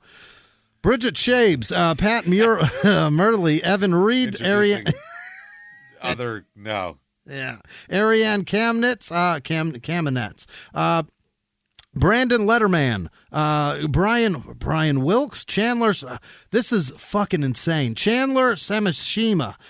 Joshua Hagan, Linda Wessels maybe, Rachel Bourne, Kim Bretz, Jessica Watkins, Corey with no last name, Lyle Hockey, yes, Anisha McGoldrick, Beth with no last name, Cody Remington, Charlotte Taff, Kirsten Sprohar, Andrea Fantaconi, Wyatt with no last name, Fiona Taylor, Courtney Richmond, Kat Carlin, Jane Arnup, Keisha Alonzo, Brandon Coyle, Hebus, Pussyballs, Hubus. Of course. Stephanie Anson, of the Newport Pussy Balls? Yes. Oh, okay. Just making the Kennebunkport Pussy Balls. You met him. Well, there's two different families, so I don't know which one it is. Oh, boy. Catherine Connaughton, Benji Luke, I think, Katie Shaw, Catherine Cook, Rebecca Plenderleith, Whitney Harrington, Matt Biggs, Chrissa Sorensen, Jonathan Ward, Hamburglar King, John Kraus, Lauren, DeMarco, Heidi Meyer, Zach Howard, Paul A, Josh Farrell, Joshua Straben, Freckles 04, Connie Statham, like Jason. That's Jason's mom, Connie. Rachel awesome. Pallado, Jim Ace Martin, Chantel Blackmon, Andrew, it's probably Blackman, Andrew Medberry, Christina with no last name, Tara. That's the only mistake you've made. I'm sure it's fine. Jonathan Miller, Mary Jo Rogers, Kelsey Nunley, Lisa Ann, not that one probably, Dandelions with no last name, Haukta, Bruno with no last name, Michelle Gardner, Sophia Fike, Steeler Girl Amy, Jonathan Bilger, damn it, Melissa Ganzaveld, Patrick Case, Caleb Ramsey, Samantha Corbron, LaDonna Jackson, Harley with no last name, Amanda Ciccarelli, I'll bet that's right, Jose Munoz. It's probably Cicerelli, like the hockey player. I want it to be okay. Ciccarelli. It might be. You never know. People pronounce things differently. Kim Respress, Rolana with no last name, Michaela with no last name, Katie Ballantyne, Michael Papa, Kevin, Getterberg, Jedenberg, Christina Richardson, Anthony Pardone maybe, Samantha Nelson, Chrissy Anderson, Sue Crowley, Sean Farr, Michaela Louth, Adrian Smith, Jack Baker, Kyle Stretton maybe, Jen Fox, My Life 222, Kimberly Mortensen, Thachia, that can't be right, Sterling, Thacia maybe, Ashley and Aaron Kane, Alyssa Burns, Cammy Raver, Edna the Librarian, Katie Murphy, Donovan Kreft, Aaron Rich maybe, that's probably Rich, Kayla Rick, that's not right, David Hayes, Kevin Alt, Andrew Barry, Erasny, with no last name, Lance Sinova, Madison Earl, Terminus, Barbecue, Ryan Adams, Samantha Brown, Mark Hanna, Mimi Basarge, Danielle Judge, Carly Smiley, Matt Suttle, Ann Swenson, Phil Sazenberry, Neil Roper, Mary Andres, Lily King, Luke Calloway, Kurt with no last name, Ray with no last name, Candace Raymer, Caitlin with no last name, Moss 134, Megan Teague, D. Peters, Christina Jones, Martin Marufo, Eric Booth, Raphael Ambrosio Casto, I think, Andrew Moss, Janet Hall, Evita Butel, Casey Fonsbeck, Ryan I really ran the gamut on that one. Any one of those. Ryan Silsky, Ash with no last name, A. Jones, Finn Rains, Bethany Johnson, Jacob Mendyke maybe? Probably Mendyke. Dale Is Dick Major, or Dyke in your name? Which one? Mendyke doesn't sound great either. Tori Dyke, Corey Diane Akins, Margaret Nobles, Sarah Elizabeth Ruddy, Shiloh Lake, Charlie maybe, Mead, Damian Woodland, Wildland Firefighter, thank you, Damian, Chris Aiken, Ozazawa, Brittany Midori, Patsy B, Jocelyn Meyer, Jennifer Holly, and all of our patrons. You're fantastic. Thank you, everybody, so much from the bottom of our hearts. Yeah. We do appreciate all that you do for us, all that you hanging out with us, the tickets, the fucking listening, telling your friends. Thank you so much for all that you do for us. Truly. If you want to find us on social media or wherever, you can do that very easily by heading to shutupandgivememurder.com and checking out the links to that there. You can follow us. You can do whatever you want and keep coming back, listening to the shows. And until next week, everybody, it's been our pleasure. Bye.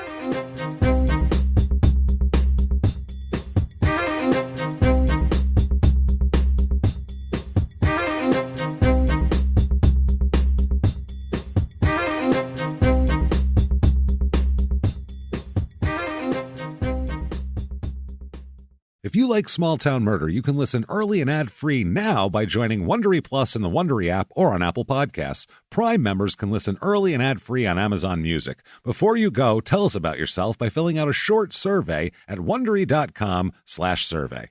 Have you ever gotten a message out of the blue? Maybe you ignore them. Or maybe you end up in conversation. Maybe they tell you about an amazing offer. I can really show you how to make some money.